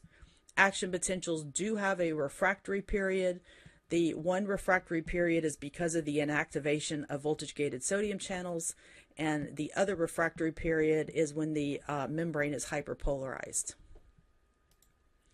A graded potential can actually occur in any cell in the body with the plasma membrane. So if you open sodium or potassium ligand-gated channels or mechanically gated channels in any cell, you can have a movement of potassium and sodium across the membrane, which will change the resting membrane potential. And remember, a graded potential is just a change in resting membrane potential. However, you can only get action potentials in cells that have excitable membranes, which means their membranes have voltage-gated sodium channels in them. So only very few cells in the body have voltage-gated sodium channels. You can find them in neurons, you can find them in skeletal muscle, smooth muscle, and cardiac muscle. So in this section, we're going to look at synaptic activity by introducing you to neurotransmitters and then talking about the events at the synapse. So we mentioned earlier in this lecture that there are two types of synapses.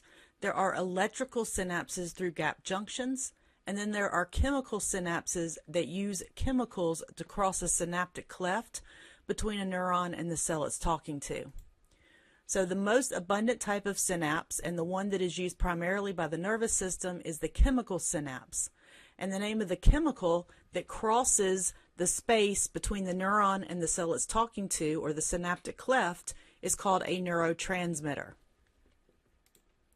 So there are two broad categories of neurotransmitters.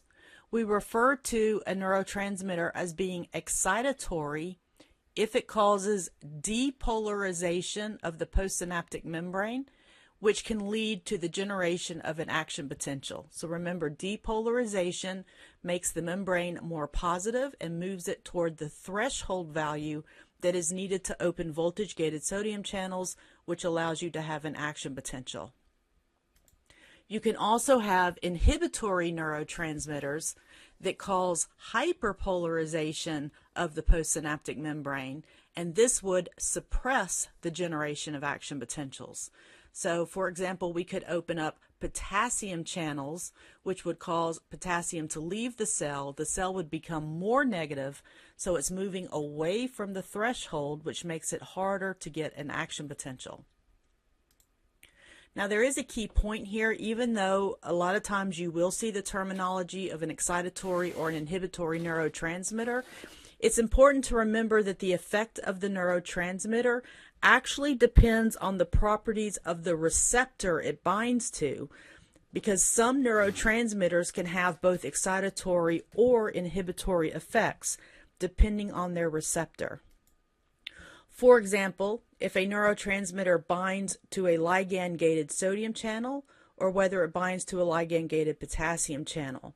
Remember, if it binds to a ligand-gated, and also as a reminder, the neurotransmitter is the ligand that is binding to these channels. So if it binds to a ligand-gated sodium channel, it's going to cause depolarization, which would be excitatory.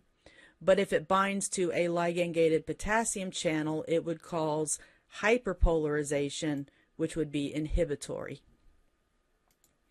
This is just to give you another example, and this is going to come up again in chapter 16 when we look at the autonomic nervous system. But one of your neurotransmitters is norepinephrine, and it has several different receptors in the brain and the body. So it's got 3 types of alpha receptors and 2 types of beta receptors. And as you can see, you don't need to know this chart now. We're going to talk about this in chapter 16. But I just want to point out that the norepinephrine at its different adrenergic receptors can be either excitatory or inhibitory.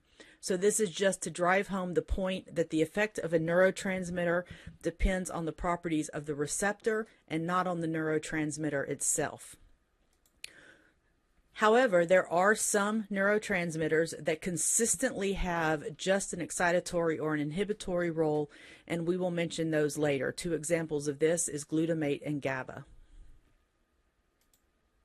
All right, so let's look at the events at a synapse. We went over this in chapter 10 with the neuromuscular junction, so hopefully this is just a review for you.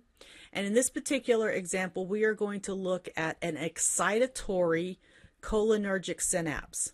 So it's excitatory because it's going to cause depolarization of the postsynaptic membrane. And we call it a cholinergic synapse because the neurotransmitter is acetylcholine. So any synapse that uses acetylcholine as a neurotransmitter is referred to as a cholinergic synapse. So the first step is the action potential arrives at the synaptic terminal, and that's shown in red in this top image. And this is going to cause the membrane of the synaptic terminal to depolarize, as we discussed earlier. The synaptic terminals have a voltage-gated calcium channel in them. These work very similar to the voltage-gated sodium channels and voltage-gated potassium channels, meaning that they open and close in response to changes in the membrane potential. So it requires a depolarization for these channels to open. So when the action potential arrives at the synaptic terminal, the depolarization that travels with the action potential causes the voltage-gated calcium channels to open. Calcium then rushes into the cell. Remember, calcium is higher on the outside than the inside. So calcium rushes into the cell, and that entry of the calcium into the synaptic terminal triggers the exocytosis of vesicles containing neurotransmitter. So they undergo exocytosis and release the neurotransmitter into the synaptic cleft. So the neurotransmitter then diffuses across the synaptic cleft, where it binds to receptors on the postsynaptic membrane. Now, we said that this was an example of an excitatory synapse. So in this case, the neurotransmitter are binding to ligand-gated sodium channels. So that is going to open the sodium channels and allow sodium to rush into the postsynaptic cell, which is going to depolarize the postsynaptic membrane. If this depolarization is enough of a graded potential to reach the threshold potential, I can get an action potential in this cell. That's what we saw at the neuromuscular junction.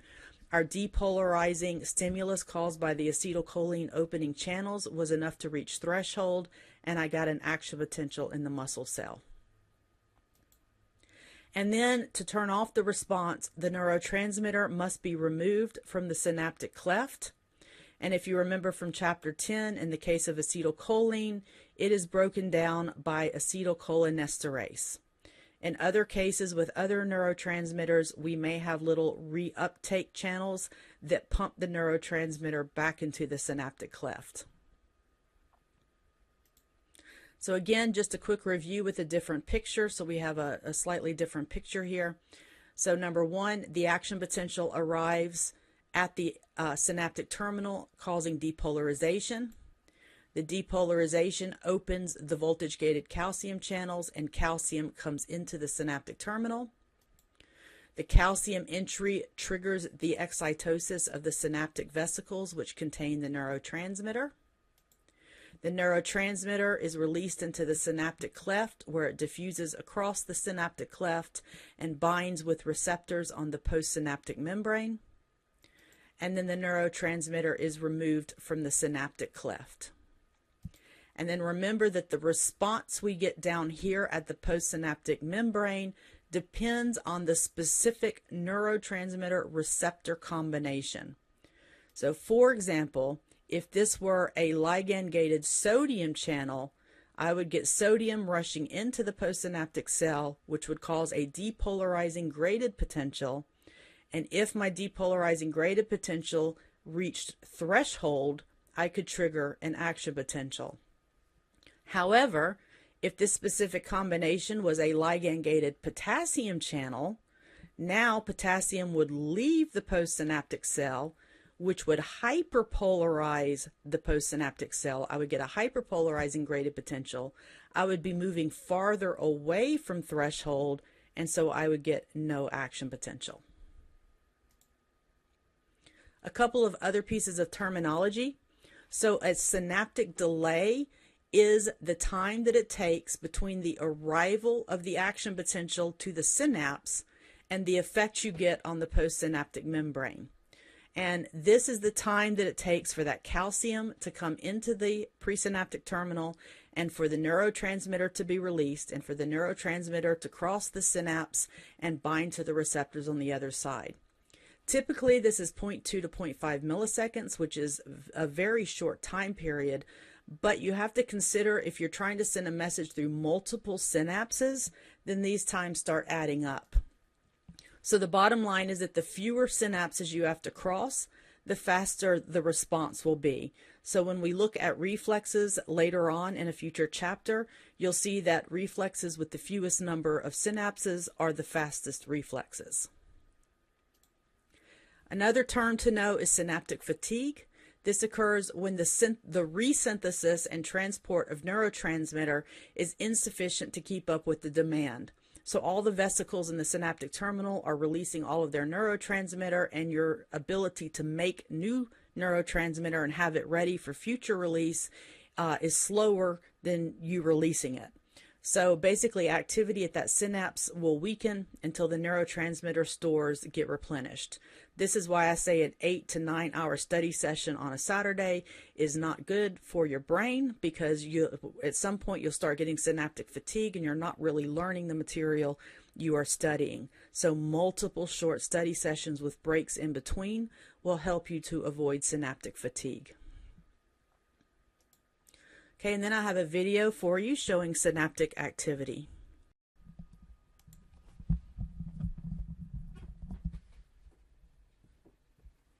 Our brains are constantly processing information, which requires communication between billions of nerve cells.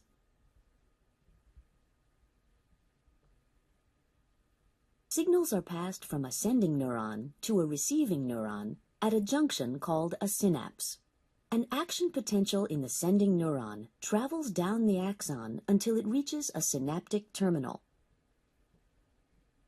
The narrow gap between the synaptic terminal and the receiving neuron is called the synaptic cleft.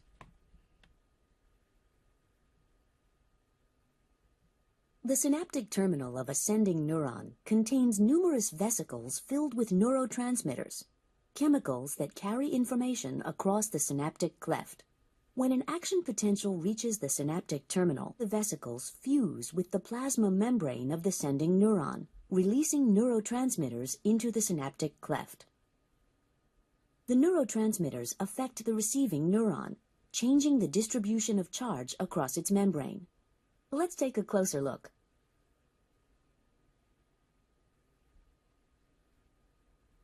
An action potential is propagated down an axon by the opening and closing of sodium and potassium channels. When an action potential arrives at the synaptic terminal, it causes the opening of calcium channels, shown in green. Calcium ions enter the synaptic terminal through the calcium channels. Calcium ions bind to the vesicles containing neurotransmitters. This causes the vesicles to fuse with the plasma membrane of the sending neuron, releasing neurotransmitters into the synaptic cleft. The neurotransmitters diffuse across the synaptic cleft and bind to receptors in the plasma membrane of the receiving neuron. Here, the receptors are ion channels that open. Ions move across the membrane, changing the distribution of charge across the membrane. The neurotransmitters are quickly removed from the synaptic cleft, ending their effect on the receiving neuron. I'm going to save the rest of the video for a little bit later after we talk about information processing. So we're going to go into a little bit more detail about neurotransmitters. We're going to look at how some of these neurotransmitters can be classified and some examples of some, as well as when they act as what are called neuromodulators, and then how they directly affect the postsynaptic cell, either directly or indirectly. So first, when we talk about neurotransmitters, remember these are the chemical molecules that cross synapses. And there are actually over 100 different molecules that have been identified that can act as neurotransmitters. We're not going to ask you to remember all of these 100 different neurotransmitters or even tell you about all of them, nor am I going to ask you to remember all of the ones that are in Table 12.4 of your textbook. So I just want you to focus on the ones that I'm going to go over on the next few slides. So the first group of neurotransmitters we'll look at are ones that are actually also amino acids. These include neurotransmitters like glutamate. Glutamate is your primary excitatory neurotransmitter in the central nervous system. So that means that glutamate is always going to be excitatory, meaning it's always going to depolarize the postsynaptic cell. Glutamate has many different types of receptors, and it plays a large role in learning and memory processes in the brain. GABA, or gamma aminobutyric acid, is the primary inhibitory neurotransmitter in the central nervous system. So earlier I said that most neurotransmitters, their actions depend on the receptor they bind to, but with glutamate and GABA, glutamate is typically always excitatory, GABA is typically always inhibitory. And so GABA is the one that does the primary inhibition, which means that it causes the postsynaptic cell to hyperpolarize, making it less likely to fire an action potential. You also have glycine, which is the primary inhibitory neurotransmitter in the spinal cord. So GABA is primarily in the brain, glycine is primarily in the spinal cord. Histamine is also an amino acid that is used as a neurotransmitter in the central nervous system. It is also used in the immune system, and we'll talk more about its role in the immune system next semester, but it is also used as a neurotransmitter in the brain and even plays a role in such things as like your sleep-wake cycle and even your drive to eat and drink. Another classification of neurotransmitters are the biogenic amines, And that's a fancy term for just basically saying that these neurotransmitters started out as amino acids, and then they underwent some chemical reactions to create them into molecules that are derived from the amino acids. One of these is norepinephrine. So norepinephrine is used in the central nervous system and the autonomic nervous system. So we're going to talk more about norepinephrine in chapter 16. The synapses that use norepinephrine are called adrenergic synapses because norepinephrine used to be called noradrenaline. And now there's actually quite a few selective norepinephrine reuptake inhibitors on the market called SNRIs. And these can treat various pain disorders like fibromyalgia and are even used in treating depression. An example is duloxetine, which goes by the brand name Cymbalta. Dopamine is another very common biogenic amine neurotransmitter. It's used in the central nervous system. It plays a role in modulating motor movements, and as we're going to see later on in chapter 14, lack of dopamine neurons can lead to Parkinson's disease. Dopamine also plays an important role in the reward circuits of the brain, so the part of the brain that makes you feel good when you do something. And because of this, a lot of addictive drugs affect dopamine systems. So for example, cocaine has a direct effect on the dopamine reward pathway. And we'll talk more about that in chapter 14. Serotonin is another common neurotransmitter used in the central nervous system. It plays a role in your attention and your mood. And many antidepressants are actually selective serotonin reuptake inhibitors, or SSRIs, like fluoxetine, sertraline, and paroxetine. So these would have been the name like Prozac, Zoloft, and Paxil. And when you talk about a reuptake inhibitor, you're talking about something that blocks the pumps that take the neurotransmitter out of the synaptic cleft and put it back into the presynaptic terminal. So the reuptake inhibitors essentially keep the message turned on, so it allows those neurotransmitters to hang around in the synaptic cleft for longer and bind more repeatedly to their receptors on the postsynaptic membrane. Acetylcholine is also a very important neurotransmitter, although it doesn't really fall in a category that lumps it with anything else.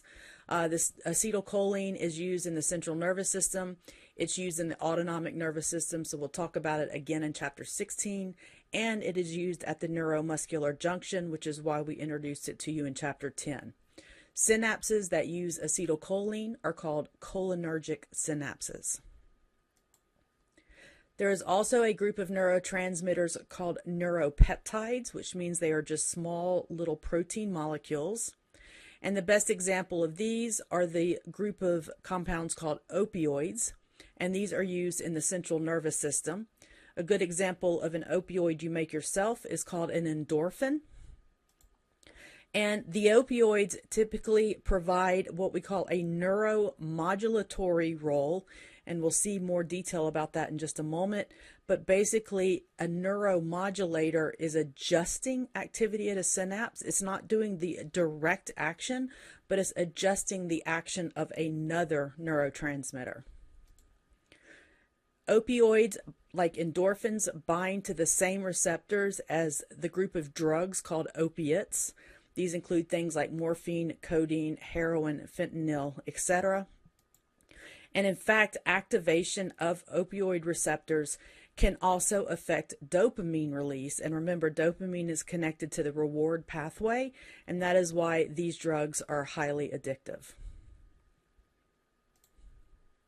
There are some other categories of neurotransmitters, including purines like ATP, hormones, gases, and lipids, but I only want you to know the ones that we just covered on these slides. So I mentioned neuromodulation.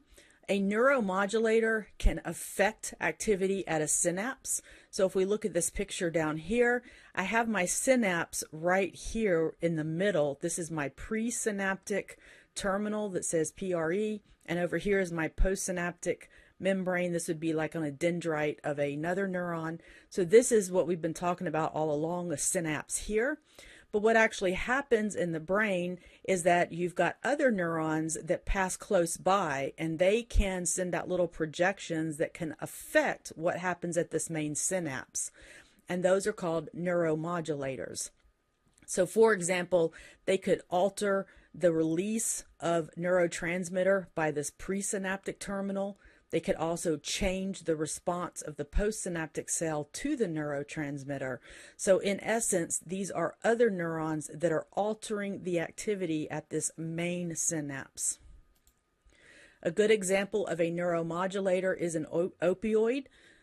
Opioids help to relieve pain, and the pain pathway is actually transmitted through a neuropeptide neurotransmitter called substance P. So this is the neurotransmitter that's responsible for pain signals in the nervous system. And so one of the ways that opioids help to relieve pain is that they inhibit the release of substance P at a main synapse that uses substance P as its neurotransmitter. The opioid would be released down here, and it would inhibit the release of the substance P. So there are two pictures in your textbook that give a good example of how neuromodulation works. One of these is called presynaptic facilitation. So what we're looking at here is a main communication between this yellow neuron and this purple neuron. So if we look at this picture, the yellow neuron would be the presynaptic terminal, the purple neuron would be the postsynaptic membrane.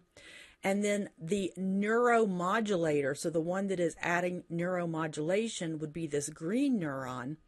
And when we say presynaptic facilitation, what we're saying is that the neurotransmitter that is released by the neuromodulating neuron is increasing the release of another neurotransmitter at the presynaptic terminal. So basically what's being shown here is that when this neuron up here in green releases its neurotransmitter, which in this case is serotonin, it causes more calcium channels to open on the presynaptic terminal down here, so that this presynaptic terminal ends up releasing more neurotransmitter than it normally would, so you have a larger effect on the purple neuron. So that is presynaptic facilitation. The opposite of that would be presynaptic inhibition.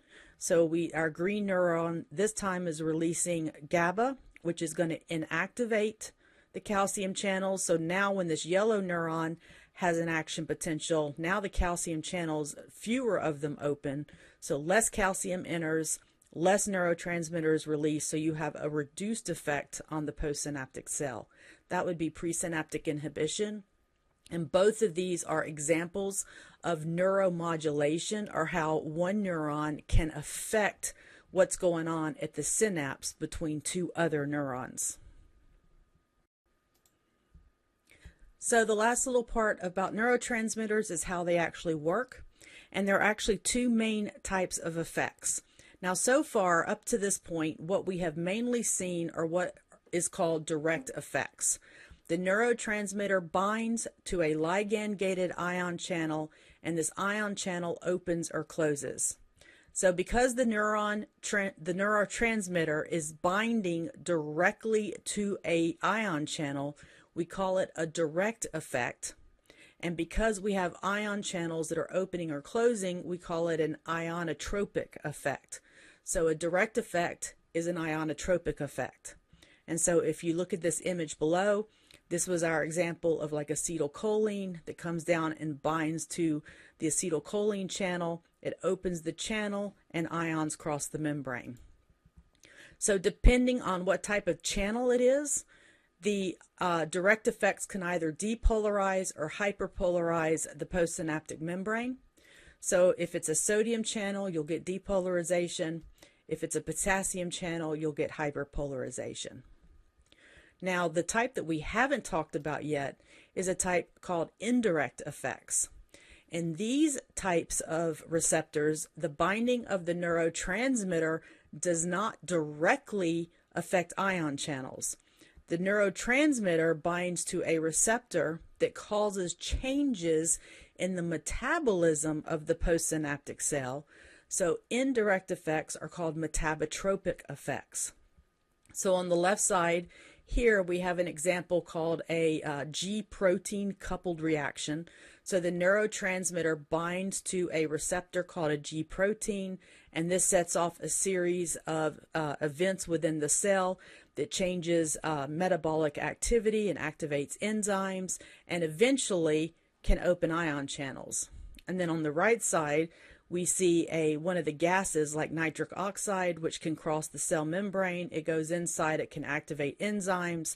Again, this changes the cell activity and metabolism, and we can eventually get ion channels that open.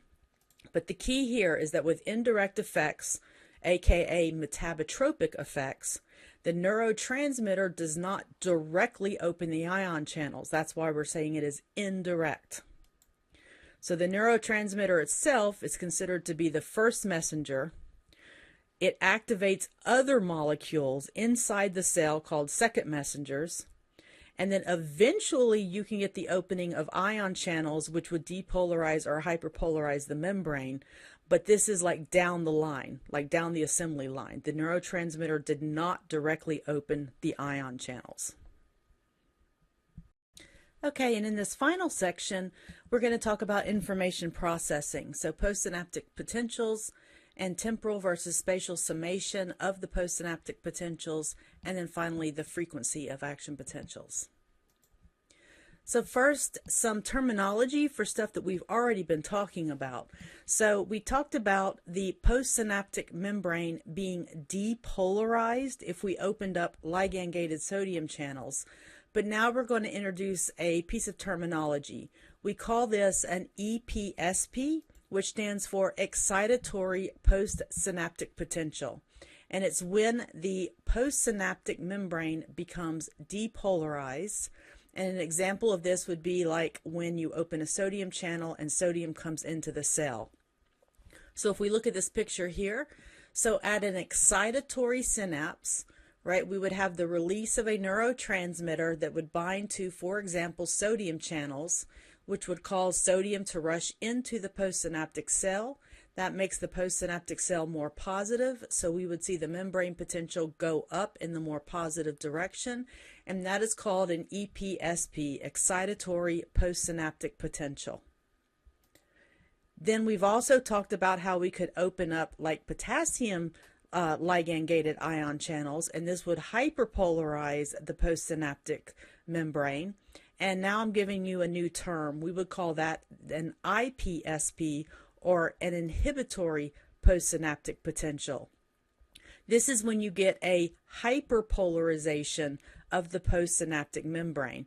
So for example, if you were to open up potassium channels, like in this example, we release a neurotransmitter, it binds to a ligand-gated potassium channel, potassium leaves the cell, so the inside of the cell becomes more negative, and you would have a decrease in the membrane potential for a short period. And now we are just going to call that an IPSP. So all this brings me back to what the information processing part of this is. So previously, when we look at neurons talking to each other, when we look at synapses, your textbook simplifies it, and they usually only show one neuron talking to another neuron just to make things simpler and easier to understand. Occasionally, you may even see something like this, where we have one neuron here in red with its axon and all of its little synaptic terminals talking to a bunch of different dendrites on another neuron shown in blue. But in reality, neurons have many synapses. For example, one single neuron can have up to 15,000 connections or synapses with other neurons. So in reality, it is much more complicated than the simplified drawings you see in textbooks. It looks more like this, right? You can see the somas scattered around in here, and then all of these little branches are going to be axons or dendrites, and each neuron is talking with thousands of different synapses. So the question is, how does a neuron know what to do with all of this different information? And so what we call information processing happens at the axon hillock. Remember, this is the part of the neuron that's going to decide whether or not to start an action potential. And so what happens is that the cell, the soma, and all of its dendrites have to sum or add together all of the excitatory postsynaptic potentials and all of the inhibitory postsynaptic potentials. And after adding together all of these changes, we see, do we get to threshold? And if the membrane potential change reaches threshold, then that neuron that is getting all of these signals will generate a new action potential. If a cell adds together all of these different postsynaptic potentials and doesn't get to threshold, then it will not generate a new action potential. So here's an example. So we have, again, we've simplified this to help understanding. So we have a neuron shown in yellow here, and we are looking at the axon hillock. And this neuron is getting inputs or signals from 3 other neurons shown as A, B, and C. Now, the A and the B are excitatory synapses, so they would be generating EPSPs, and so they're showing it in green. And the neuron labeled C would be given an inhibitory postsynaptic potential, so it's labeled in red.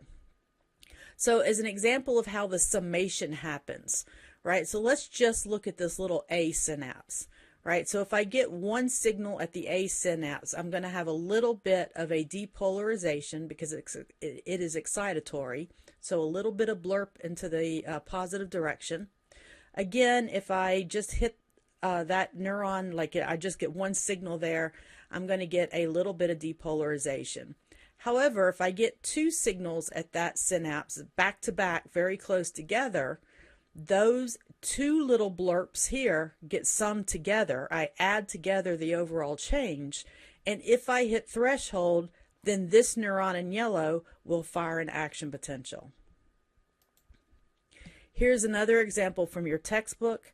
It shows what an EPSP would look like if I started a -70 resting membrane potential and I have an excitatory synapse, so an excitatory postsynaptic potential. I'm going to have a little bit in the positive direction.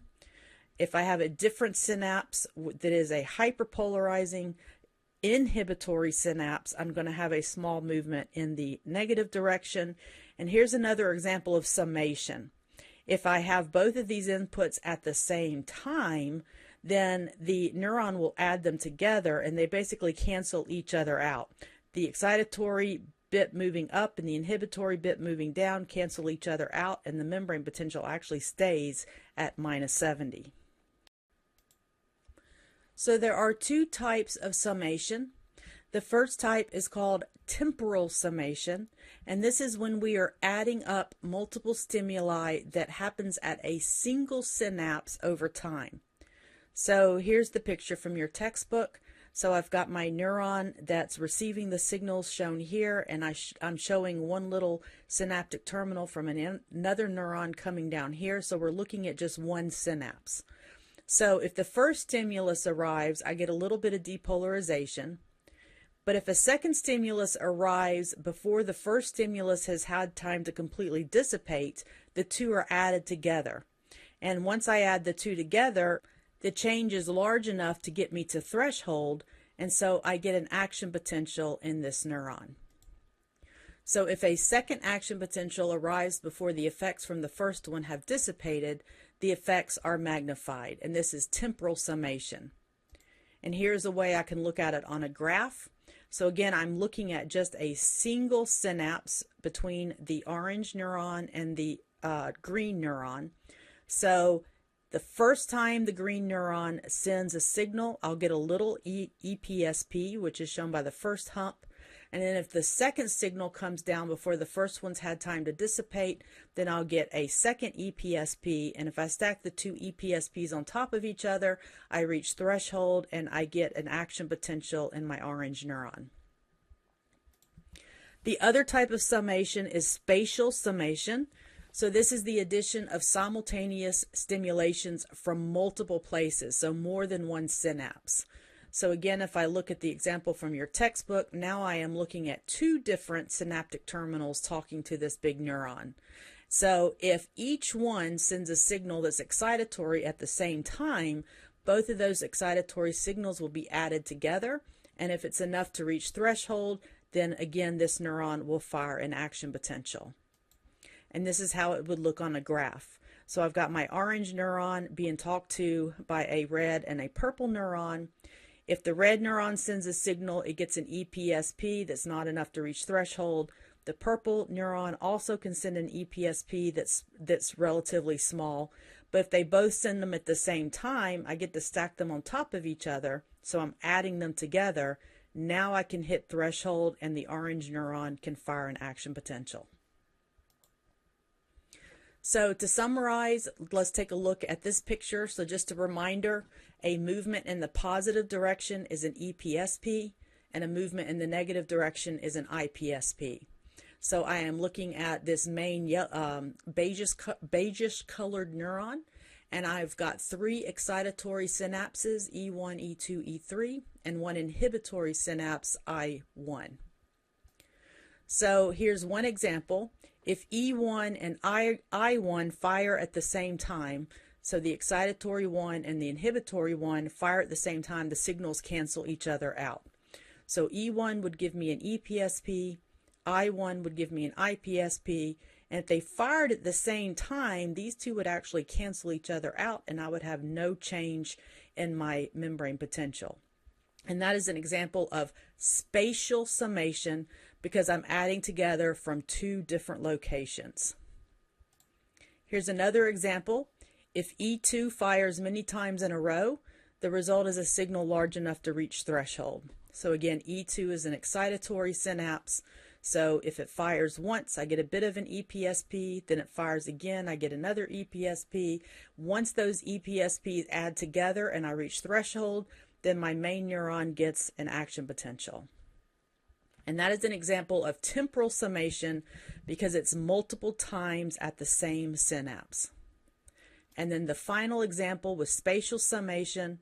If E2 and E3 fire at the same time, the result is a signal large enough to reach threshold.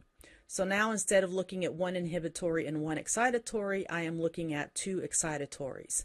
So 1 excitatory gives me a little positive movement, the second one gives me a little positive movement, and if they fire at the same time, then I can stack these on top of each other. That lets me reach threshold and I get an action potential. So again, that is spatial summation because it's 2 different synapses. So pretty much that is what information processing is. It is the soma and the dendrites of a neuron that's taking all of these inputs from all of these 15,000 synapses, adding them together and seeing if it is enough or not for that neuron to generate an action potential. And table 12.5 in your textbook has a good summary of information processing. And then I'm going to show you the rest of this video that has the part about information processing.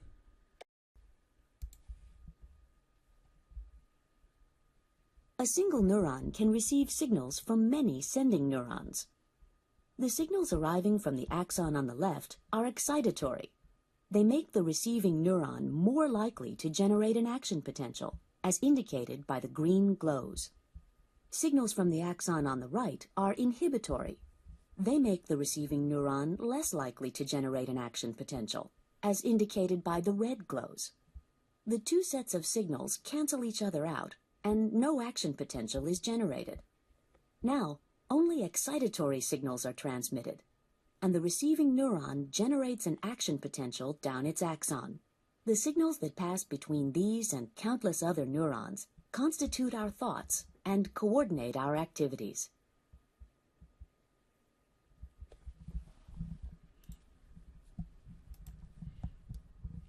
Okay, and then the last thing to cover in this chapter is the rate of action potential generation. So remember that action potentials are all or nothing events. You either get one or you don't. So what happens when a neuron receives a strong stimulus? How does the brain know that one stimulus is stronger than another one? And this information is transmitted by the frequency of action potential generation. So as the stimulus gets stronger and stronger, you have a higher frequency of action potentials. And so messages in the brain are often interpreted based on the frequency of action potentials. And we'll go into more detail with this in ANP2 when we talk about sensory systems.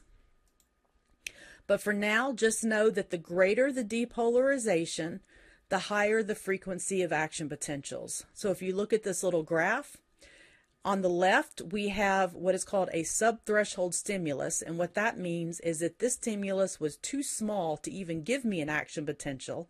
It gave me a depolarization, but the depolarization was never big enough to hit threshold, so I never got any action potentials.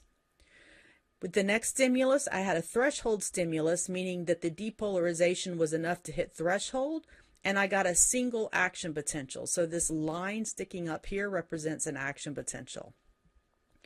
With the next stimulus, it is larger. So my change went slightly above threshold, and so I ended up getting 4 action potentials in that same amount of time. And with the really strong stimulus, it went way above threshold, and I ended up getting 1, 2, 3, 4, 5, 6, 7 different action potentials in the same amount of time. So as the strength of a stimulus increases, the frequency of action potential generation increases. The highest recorded frequencies in humans is up to 500 to 1,000 action potentials per second. So these are happening very rapidly in our nervous system. So finally, to bring everything back home, remember that when you're studying neuron physiology and you're studying how the neurons in the nervous system work, try to think of things in terms of these 5 key processes. So why neurons have a resting membrane potential, what a graded potential is, and how that changes the resting membrane potential, how if I reach a certain threshold, I'll get an action potential, which can then travel down the membrane to the end of the neuron, which results in synaptic activity, which results in a graded potential in my next neuron, and then that next neuron is going to take all of those graded potentials and add them together to decide what it should do, and that is what we call information processing. And these 5 processes underlie everything going on in your brain. And that is the end of chapter 12. And so there's a lot of physiology. Make sure you have time to go back and review this information frequently. And then we're going to continue on with the nervous system in the next 3 chapters.